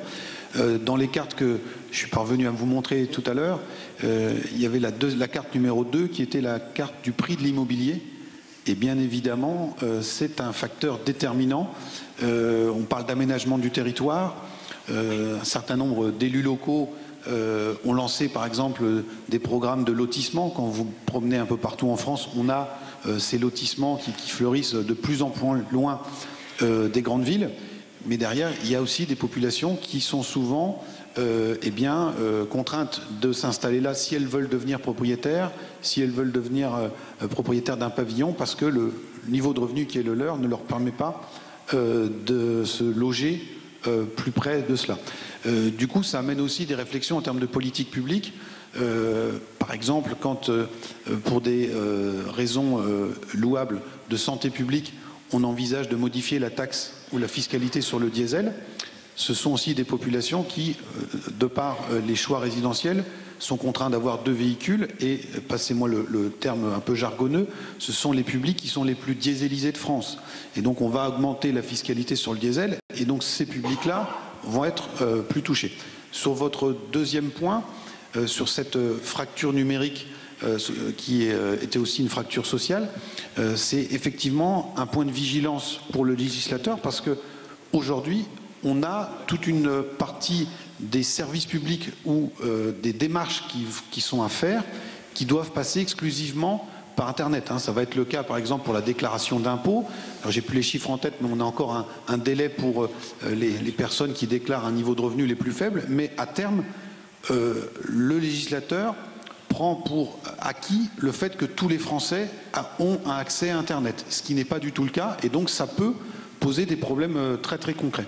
Le nombre de Français qui n'ont pas aujourd'hui accès à Internet? C'est 8 millions. 8 millions. 8 millions. Très bien. Fabienne Dulac, allez-y. Je voudrais revenir sur effectivement ces 3 leviers que nous on identifie. Il y en a un qui est notre job et qui est celui du déploiement du réseau. Et je voudrais revenir sur le 3e, qui est celui de l'accompagnement. Parce qu'effectivement, Sébastien, on a aussi beaucoup parlé. Je pense que là aussi, il faut que collectivement, chacun se mette autour de la table, prenne sa part de responsabilité sur l'accompagnement de ces outils numériques qui, on va être honnête, stressent certaines personnes, angoissent, voire ne sont pas bien utilisés. On le sait très bien. Il y a une inégalité devant l'autonomie numérique. Pourquoi? Parce qu'il y a une inégalité de la compréhension aussi des informations qu'on tire du numérique. Et je pense qu'il y a un énorme travail d'éducation, de formation à faire, qui doit être pris là aussi collectivement. Et dans les points positifs que je voudrais aussi noter, c'est que je pense que les entreprises, et particulièrement les grandes entreprises, parce qu'elles en ont les moyens, c'est le cas d'Orange, c'est le cas de Google, Sébastien l'expliquait il y a 2 minutes, doivent aussi accompagner, elles le font de plus en plus, dans une logique un petit peu de responsabilité sociale, l'accompagnement. Nous accompagnons beaucoup les associations, nous essayons de donner les moyens, et je pense qu'il y a un autre mouvement sociétal qui est celui de la RSE qui s'installe, que je trouve très positive, parce que elle va aussi aller au bord de cet accompagnement qui est clé et qui sinon fera de la révolution numérique et des réseaux des outils dangereux aussi à terme. Et il faut pas qu'on se leurre, il ne faut pas qu'on oublie de le dire. Donc voilà, je trouve important de revenir sur votre point parce que derrière le numérique, on construit une société, on construit un vivre ensemble. C'est vraiment le thème d'aujourd'hui. Et ça se prend de bout en bout. Ça ne se prend pas uniquement par les outils, par la technologie et par les réseaux. C'est vraiment en tout cas une conviction forte que j'ai. Thierry Pêche.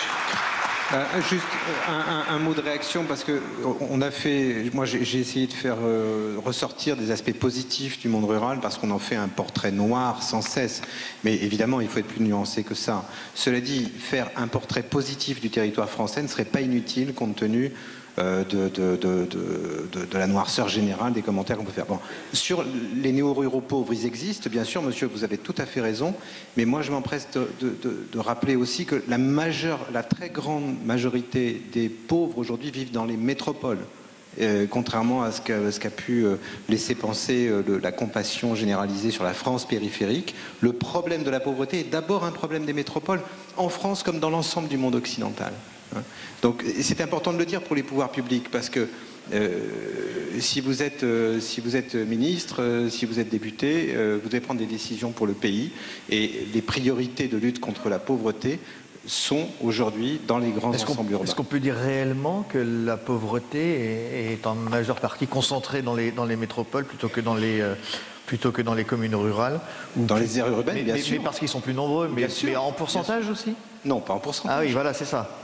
Oui, bien sûr, mais vous faites une politique. Vous faites une politique pour les gens ou pour les territoires? C'est ça la question à la fin. Si vous faites une politique pour les gens, parce qu'on est dans une démocratie où les majorités font quand même la loi, vous devez tenir compte du fait que la très grande majorité des pauvres vivent dans les aires urbaines. Oriane, Sébastien? Une autre question de la salle, peut-être Alors, une question. Madame. Oh! Bon, madame, oui, on va vous donner un micro. Allez-y, levez-vous. Ici. Normalement, on devait avoir 2 hôtesses. Voilà, madame, on vous écoute. Merci. Je vous en prie. J'habite près de Plouaret. Entre Noël et Nouvel An, il y a eu une tempête. On va préciser... Plouaret dans les Côtes d'Armor. Côtes d'Armor, nord Et Côtes pour les d'Armor. téléspectateurs public Sénat, qui ne connaissent pas C'est à côté de Lannion. Non, au sud de Lannion, à mi-chemin entre Guingamp et Morlaix. Voilà, donc... Soyons précis. Voilà. Il y a plus de soleil à Plouaret qu'à Lannion, oui. Et le TGV s'arrête de temps en temps à Plouaret. TGV Paris-Brest. Donc, entre Noël et Nouvel An, il y a eu une tempête, coupure d'électricité, coupure de réseau, plus de téléphone. En 24 heures, l'électricité a été rétablie dans les communes, Vieux-Marché, Plusunette, etc. Pour le téléphone, tout le monde est à Orange. On dit pas avant le 15 février. Et dans Ouest France d'hier, dans la page de Plusunette, on a fait écho des revendications du maire de Plusunette qui dit qu'il n'y a toujours pas de réseau pour beaucoup d'habitants de la commune. Voilà, alors que dit Orange à ce sujet? Je pense que la question est pour moi, rassurez-vous. Je l'ai à peu près comprise. Vous avez la bonne interlocutrice. Voilà. Alors, je ne connais pas exactement la situation de votre... Allez, vous l'expliquez quand même. Mais je vais vous expliquer. Si, vous la connaissez parfaitement. Entre Noël et le jour de l'an, nous avons eu 78 000 déflagrations, impacts sur le réseau à travers la France, parce que la tempête, il y en a eu plusieurs et elles se succèdent, vous le savez, depuis le début de l'année. Donc 78 000 impacts sur nos réseaux, donc dysfonctionnement sur nos réseaux. Nous sommes en train, peu à peu, de les écluser les uns après les autres. Et malgré le fait que nous soyons nombreux, que nous faisons appel à des ressources, des sous-traitants, et que nous travaillons d'arrache-pied, week-end compris en ce moment, depuis le début de l'année, et je remets... Voilà. Il faut le dire.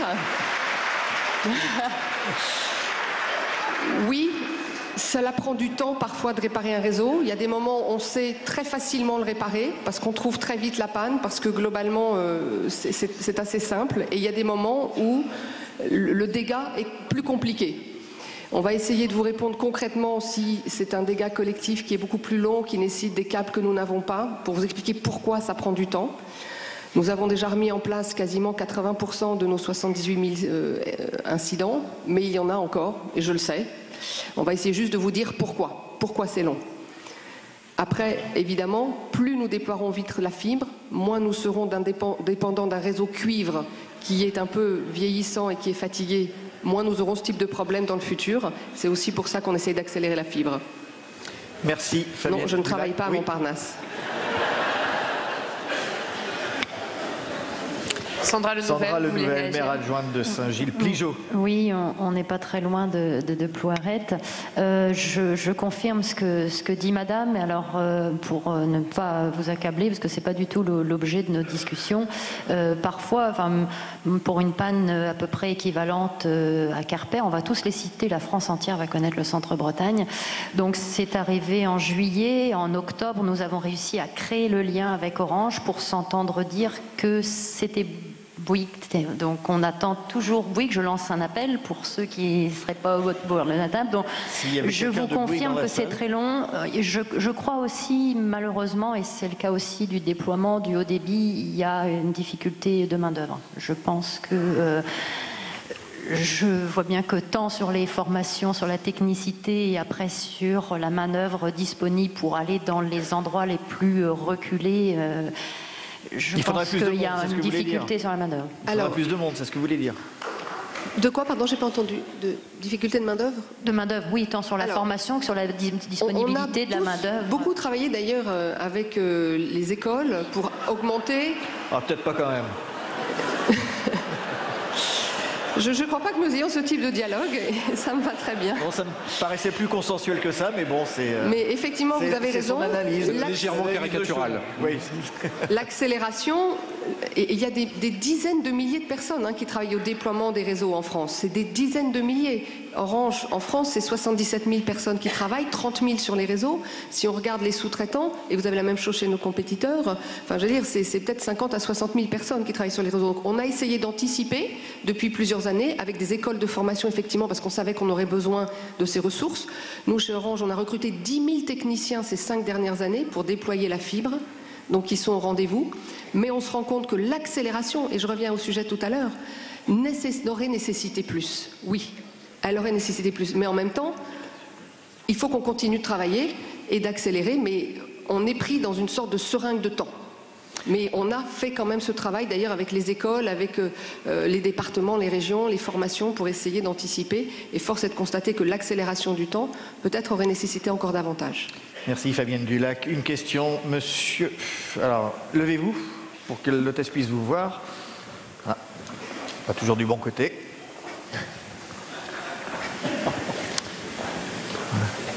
On vous écoute. Bonjour, déjà je voudrais vous remercier pour la qualité des échanges et des débats. C'est très intéressant de pouvoir échanger là-dessus. Je m'appelle Ludovic, j'ai 25 ans, je suis coordinateur santé dans le sud Vendée. Et tout ce qui est sur la fracture territoriale, ça me concerne aussi parce que je travaille dans un territoire qui est assez en proie à cette fracture aussi territoriale, numérique, etc. Et vous n'avez pas forcément évoqué toutes les questions autour de la désertification médicale, désertification de manière générale par rapport aux soins, mais et à la santé de manière large, parce que c'est vraiment un sujet de tension sur les territoires aussi. Voilà, on parle aussi, alors il y a un schéma qui vient d'être décliné par la ministre de la Santé, mais effectivement on parle encore de le fait que les étudiants doivent s'installer dans des zones fragiles, alors que pour l'instant, ce n'est pas encore le cas, et j'aimerais avoir un peu la réaction des uns et des autres, et notamment, pourquoi pas, du président du Sénat. Alors, président du Sénat, qu'on va s'apprêter à accueillir dans un instant, monsieur Larcher, qui nous fait le plaisir d'être ici à Rennes. Qui veut répondre sur les déserts médicaux ? Alors vous vivez en Centre-Bretagne. D'accord, merci. Mais Thierry Pêche, peut-être un mot là-dessus. Je vais encore me rendre très populaire. Alors, on a fait des petits calculs récemment en termes de couverture pour 1000 habitants en médecins généralistes. Le monde rural français, c'est des moyennes. Après, il y a des cas qui sont très très différents. Je suis sûr que dans le rural du Luberon, la couverture est maximale, etc. Bon. Mais en moyenne, la couverture en médecins généralistes, elle n'est pas mauvaise. Elle n'est pas mauvaise. Elle est meilleure que dans le 93, par exemple, qui est un département complètement... En fait, les grands déserts médicaux, encore une fois, sont dans les coins les plus pauvres des grandes aires urbaines.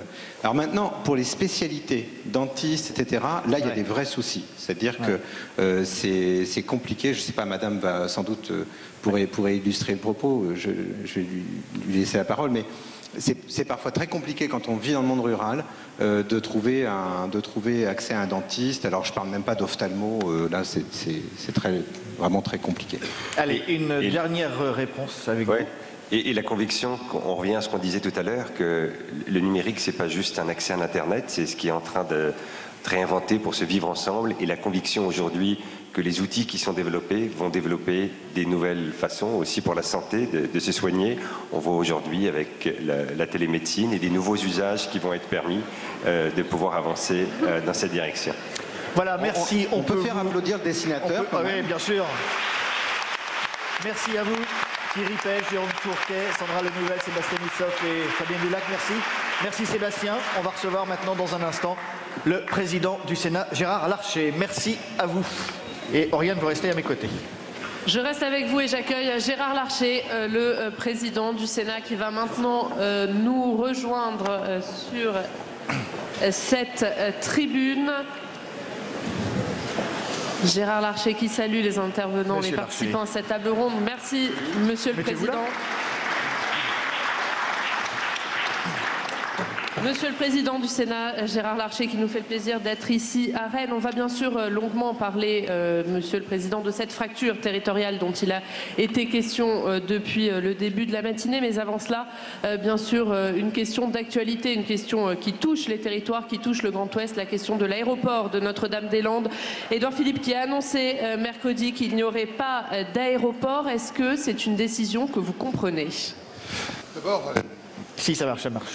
D'abord, je voulais vous remercier de m'avoir invité, vous dire que je me trouve dans un lieu assez magique qui porte à la fois l'héritage d'une cité, d'une région, la Bretagne, et en même temps je me retrouve autour d'un journal qui a bercé mon enfance, mon adolescence, Ouest France. Que vous lisez encore aujourd'hui, j'espère. Je ne peux pas ne pas avoir, regardez, ce qui se passe, une pensée, pour commencer, sans avoir cette pensée pour François-Régis Hutin, que je rencontrais et qui portait un certain nombre de ces valeurs du vivre ensemble. Donc, voilà. Alors, vous me posez une question d'actualité, et d'ailleurs, je suis poursuivi par les médias depuis 48 heures sur cette question, et comme je pensais que ce matin à Rennes, il n'était pas impossible qu'on me la pose. Voilà, ben on vous la pose. Entre Saint-Jacques et Nantes-Atlantique, eh bien, je voulais vous dire que, d'abord, c'est vrai qu'il fallait sortir de ce dossier qui était, depuis 10 ans, le poison de gouvernements successifs. Au moins, la décision est prise. En revanche, est-ce que c'est la bonne décision? D'abord, qu'on le veuille ou non, à un moment, on parle réforme constitutionnelle pour faire vivre mieux la démocratie, où on parle et on débat dans nos deux assemblées de démocratie représentative, de démocratie participative, eh bien, c'est une forme de camouflet pour la démocratie. En effet, il y a une expression, et il est quand même assez rare. Regardez l'exemple alsacien, qu'un référendum local suscite plus de 40% de participation. Et voilà qu'on dit aux 55% qui ont fait un choix, au fond, vous vous êtes trompés. La seconde des choses, qu'on le veuille ou non, à un moment où il nous faut restaurer quelques points de repère, pour l'autorité de justice et 179 décisions, il y a quand même une vraie interrogation. Et c'est aussi un mépris pour le travail des élus locaux. Enfin, qu'on le veuille ou non, alors qu'on avait le sentiment que les choses allaient mieux, c'est vrai que la différence était assez facile à faire, il y a une forme de recul de l'autorité de l'État. Et ça, c'est un point important. Et puis enfin, il y a quelques raisonnements qui m'ont étonné. En effet, quand on explique qu'au fond, il faut venir à Paris, et puis que de Paris, la métropole de Nantes pourra prendre son envol vers l'Europe et le monde. Nous échangions tout à l'heure et je pensais à 3 personnalités qui ont désenclavé la Bretagne.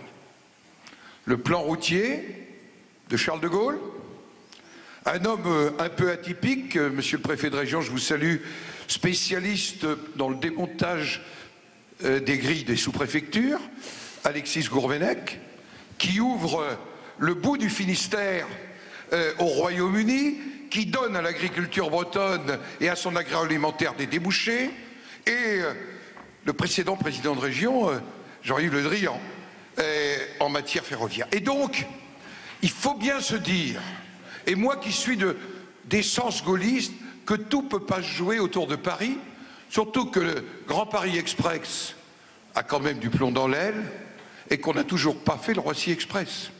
Et que donc, est-ce qu'on continue à penser que seuls Toulouse, Lyon et Paris ont une capacité de greffe en mobilité aérienne avec le reste de l'Europe et du monde? Est-ce que ça vous inquiète justement pour les autres grands projets justement qui doivent façonner le territoire? C'est un autre sujet. Vous avez tous lu la liste des points. Oui, des points de... Et c'est un enjeu pour l'État. Et je ne renvoie pas que dans le camp de la majorité. C'est un enjeu pour nous tous.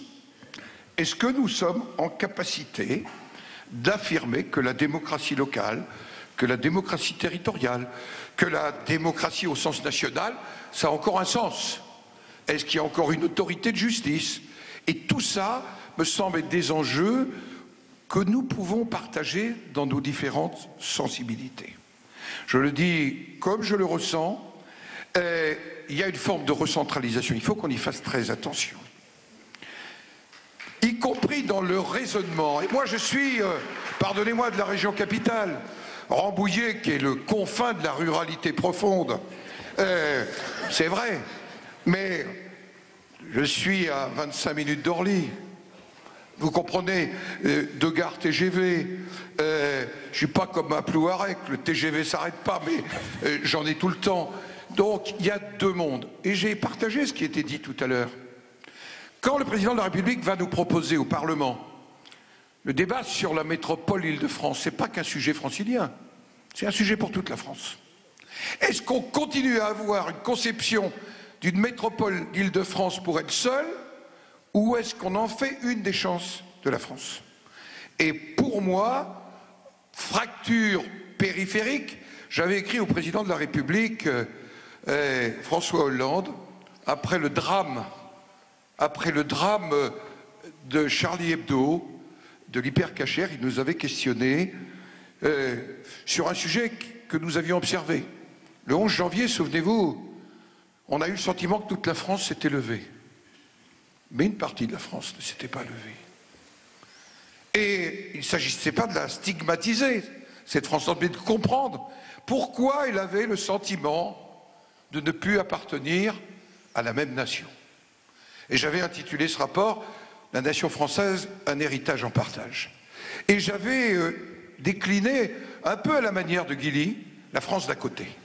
Il y a une France qui n'est pas que rurale, qui se sent à côté de la mondialisation, et je partage l'analyse de Jérôme Fourquet, qui se sent à côté des chances, et il y a bien sûr des espaces ruraux flamboyants, il y a des espaces littoraux flamboyants, mais je vais prendre un territoire qui m'a profondément marqué, en fait deux. Vous allez entre Hirson et Laon, dans le département de l'Aisne.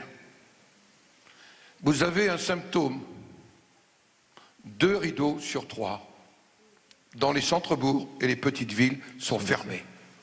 Et moi, je peux vous donner le résultat de l'élection présidentielle sans même avoir reconsulté les archives. Je peux vous donner le taux de chômage ou corriger les emplois aidés, corriger des stages. Il est en général 2,5 fois le taux de chômage moyen national. Et vous êtes sur des territoires, comment voulez-vous qu'ils aient le sentiment d'appartenir à la même communauté nationale? Et c'est vraiment pour moi une préoccupation.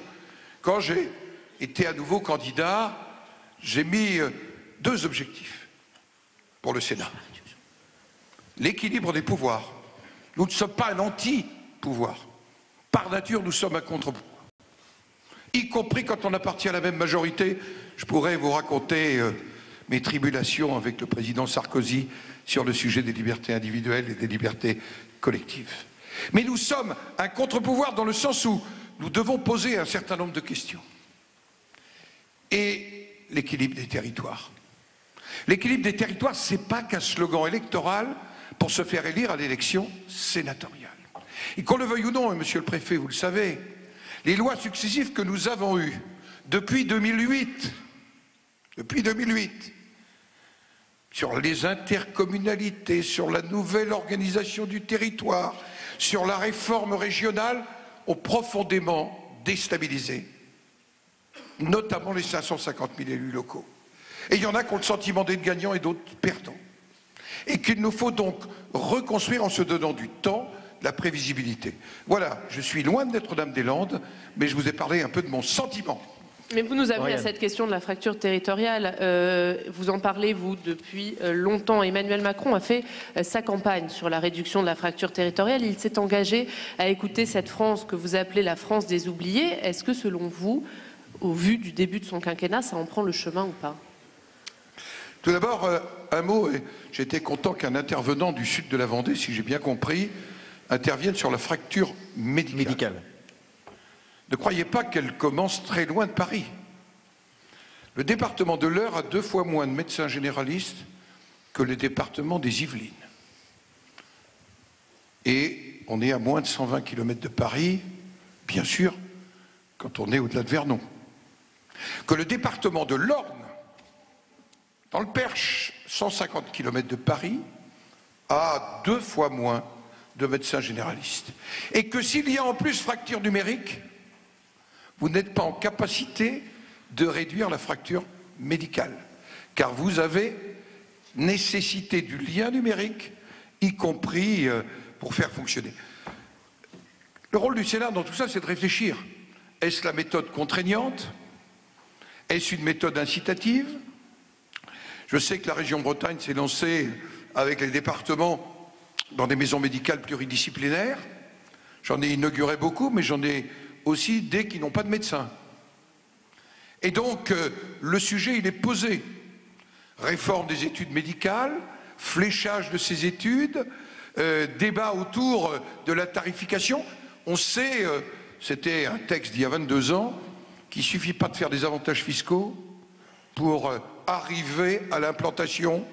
Je pense que la question des études médicales, mais pardonnez-moi, dans un secteur en partie d'élevage, le vétérinaire que je suis, c'est que beaucoup de confrères manquent dans des territoires d'élevage aujourd'hui.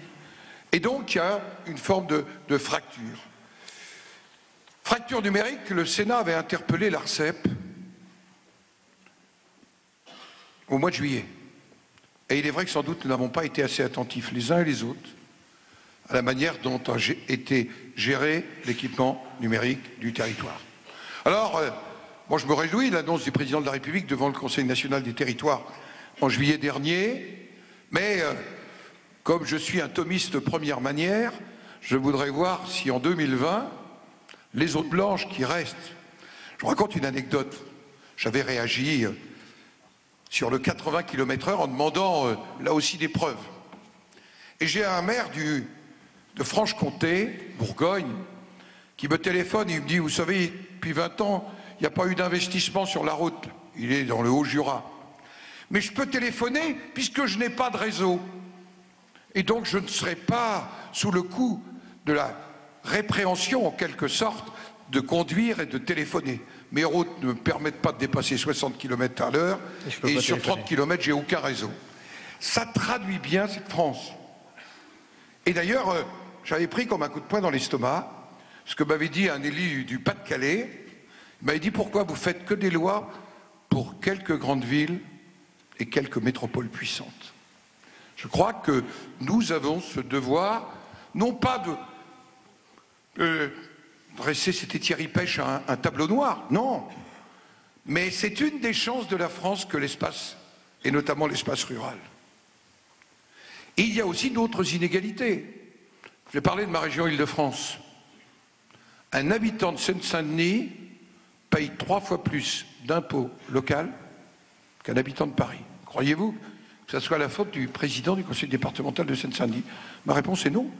C'est qu'il y a de formidables inégalités dans les redistributions et que, donc, dans les sujets de la métropole du Grand Paris, il y a aussi le sujet de la réduction des inégalités entre les territoires.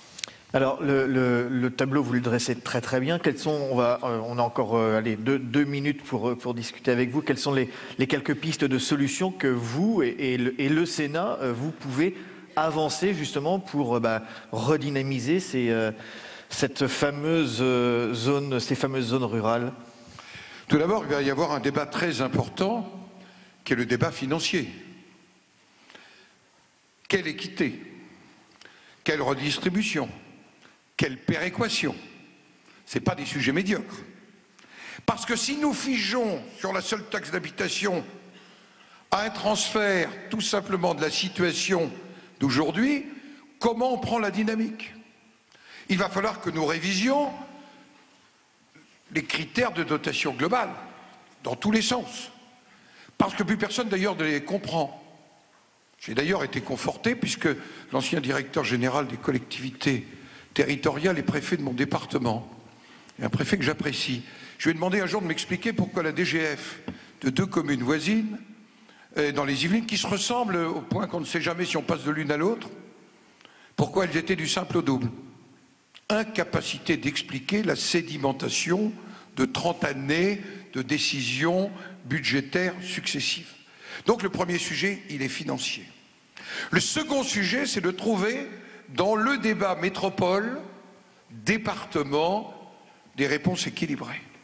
Je continue à penser que le département n'est pas une nostalgie post-révolutionnaire, qu'il est un lieu de proximité sociale et de proximité territoriale. J'ai entendu le délégué du Secours catholique.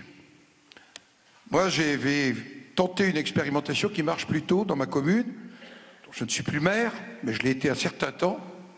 C'est d'un écrivain public numérique. Parce qu'il n'y a pas que la fracture du territoire, il y a la fracture des hommes et des femmes par rapport aux techniques d'aujourd'hui. Et c'est donc un élément d'exclusion majeur. Voilà des sujets sur lesquels nous devons travailler. Or, aujourd'hui, tout pèse sur les collectivités territoriales. Même si, pour une ville comme Rambouillet, c'est pas lourd, mais pour une commune comme Orsonville, dans l'arrondissement de Rambouillet, c'est lourd. Or, à Orsonville, où le taux de chômage est de 4%, où tout le monde travaille, le Front National, il a fait 42% au deuxième tour de l'élection présidentielle. Et moi, je dois vous dire que je partage l'analyse de Jérôme Fourquet plus que celle de Thierry Pech. Je vous le dis, qu'on le veuille ou non, la cartographie des votes extrêmes, on ne parle que de Mme Le Pen, mais je pourrais aussi vous dire ceux en direction de Jean-Luc Mélenchon. C'est le sentiment de gens qui ressentent qu'ils n'appartiendraient plus à la même République que nous. Et ça, quelle que soit notre sensibilité politique, je crois que c'est un sujet tout à fait essentiel. Voilà pour répondre à votre question. Un mot de conclusion, vous êtes ici à Rennes, aux Assises de la citoyenneté. C'est la première édition, c'est organisé par Ouest France. On a appelé ces assises « Vivre ensemble ». Un mot de conclusion, qu'est-ce que vous mettez, vous, derrière cette expression qu'on emploie un peu beaucoup et sans qu'on sache de temps en temps pas trop ce qu'il y a derrière? D'où qu'on vienne, quelle que soit son histoire, quelles que soient ses convictions, sa religion, son absence de religion, avoir le sentiment qu'on appartient à une même nation. Et ça doit, me semble-t-il, guider nos politiques publiques, mais guider aussi notre approche que nous devrons avoir. Je fais partie de ceux qui pensent que l'Europe est un avenir pour nous. Je fais partie de ceux aussi qui pensent qu'il faudra aborder la question migratoire, pas simplement par les peurs, mais pas non plus par l'angélisme, mais avec un certain nombre de réalités. Moi, je suis frappé par ce que me disait il y a peu le secrétaire général de l'OCDE. Tenez bien le micro. Angel Gurria. Il y a 70 millions d'Africains en migration aujourd'hui. Ils n'arrivent pas tous à Lampedusa. Ils n'arrivent pas tous à Ceuta et Melilla. Ils n'arrivent pas tous, ils sont moins nombreux aujourd'hui dans les îles grecques. Ils sont en Afrique. Ils sont en train de déstabiliser l'Afrique du Sud qui n'en avait pas besoin. Et donc nous avons, me semble-t-il, des responsabilités en matière de co-développement et en même temps de réponses qui ne peuvent pas être angéliques. Les associations sont dans leur rôle quand elles choisissent de défendre des hommes et des femmes, quelle que soit leur origine, mais en même temps un État doit définir une politique et la conduire. Et puisque je vois le président de l'Observatoire de la laïcité au premier rang, la question de la laïcité, il faudra l'aborder d'une manière qui ne soit, j'allais dire, ni angélique ni salafiste, d'une manière qui soit aussi de se dire que le fait religieux, il faudra qu'on le traite au XXIe siècle. Et ça n'ampute rien de la laïcité de la République. Voilà ce que je pouvais vous dire, en vous remerciant de m'avoir invité, et vraiment en disant que ce lieu est assez magique, parce qu'il porte à la fois la spiritualité et la modernité, comme quoi on n'a pas du tout à les opposer. Merci beaucoup. Merci Monsieur Larcher. Merci Monsieur le Président du Sénat. Merci Gérard Larcher d'être venu conclure cette matinée autour de la fracture territoriale. Je donne rendez-vous aux téléspectateurs de Public Sénat à 16h30 pour un débat autour d'une question de Notre-Dame-des-Landes à la loi travail en passant par l'écotaxe. Pourquoi le vote ne suffit plus à assurer la légitimité démocratique d'une décision politique? Vaste sujet, Monsieur le Président du Sénat. Rendez-vous donc à 16h30. Merci à 16h30. Merci à tous de nous avoir suivis. Voilà, et moi...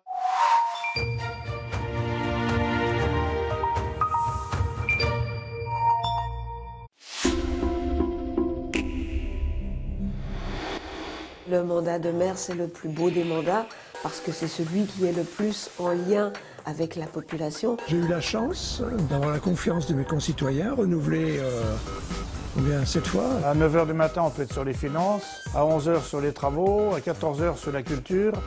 Et moi, ça me plaît. On a une société qui est de plus en plus individualiste, avec des gens qui sont de plus en plus sur des demandes individuelles. Et donc, du coup, on se dit, mais comment on fait pour insuffler cet intérêt général et ce bien commun? Autrefois, on pouvait devenir maire sans avoir été préparé à la tâche réellement, ce qui était mon cas. Et aujourd'hui, quelqu'un qui s'engage dans cette voie-là, c'est bien qu'il ait quelques connaissances peut-être plus développées que ce que j'avais moi quand j'ai commencé. Ma voix compte, demain à 21h30 sur Public Sénat.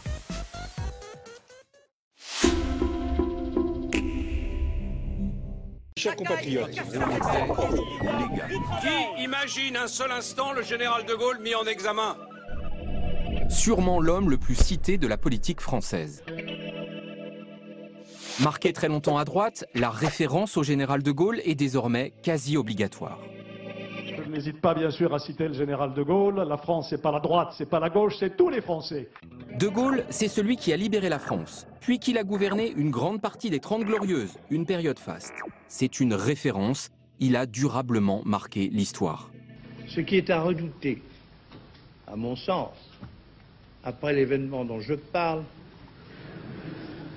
ce n'est pas le vide politique, c'est plutôt le trop-plein.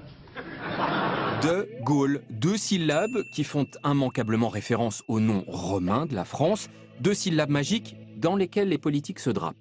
Comme le disait le général de Gaulle, la politique, c'est se tenir droit et regarder en avant. 50 ans après sa disparition, de Gaulle est plus que jamais une marque, un label irremplaçable pour qui veut se faire une certaine idée de la France. Une marque parfois dévoyée, mais toujours présente. 10 ans que papa est parti, 10 ans qu'il a quitté la place, et chacun dans tous les partis prétend qu'il était de sa race.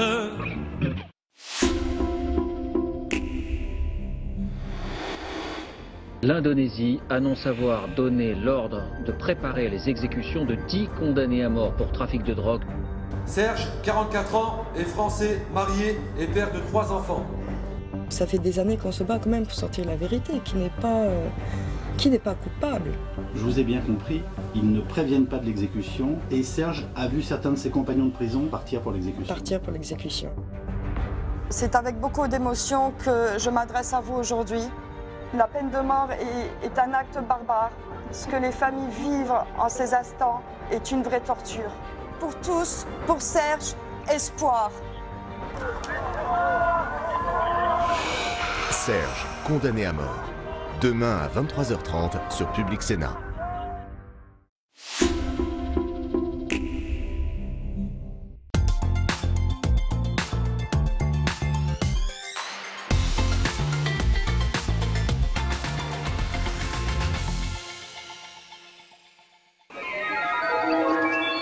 Direction la Martinique, à 6500 km de Paris. Et si l'île était un parfum, il serait celui du rhum. Cet alcool représente ici toute une culture et un patrimoine prestigieux. Le rhum martiniquais est le seul à être AOC, appellation d'origine contrôlée. Mais c'est aussi une activité qui crée de l'emploi. 3500 personnes travaillent dans le secteur. Aujourd'hui, la filière canne-sucre-rhum est présente à la fois dans l'agriculture avec la canne, dans l'industrie avec le rhum, mais aussi dans le tourisme. Et c'est la seule filière qui propose autant de métiers différents, dans des domaines différents, effectivement, sur notre territoire.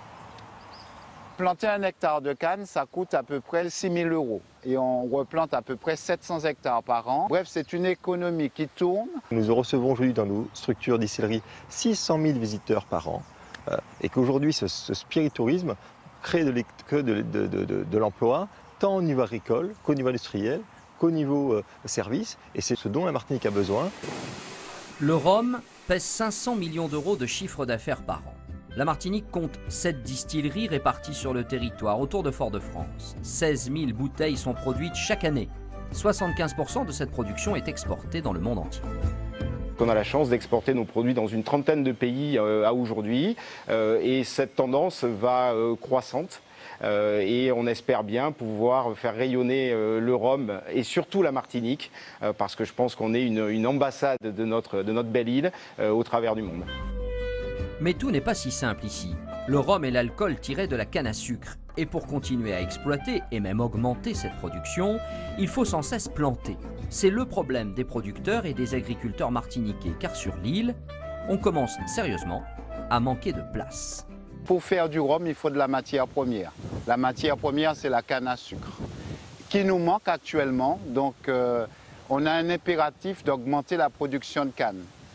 Alors, le problème de la production de canne, c'est que les terrains en Martinique sont limités. Nous, on est un rhum pur jus de canne à sucre. Ça veut dire que déjà, notre matière première est plus chère. L'ensemble des coûts induits par la production est plus cher parce qu'on a évidemment des minima européens et c'est bien logique, mais également on a des contraintes environnementales qu'on essaie de respecter et l'ensemble de ces éléments font que notre produit est plus cher et donc plus difficile à vendre à l'export. Et on a cette fragilité qui fait qu'on a une épée de Damoclès qui nous pousse à vendre toujours plus cher, toujours mieux, toujours plus haut qualitativement et que cette qualité soit perçue par le client final. Il faut donc trouver des solutions pour dynamiser la production, notamment grâce à des aides européennes et de la recherche. Pas question d'abandonner le rhum, ce savoir-faire français dans les Caraïbes, dont on est si fier ici et qu'il faut consommer avec modération.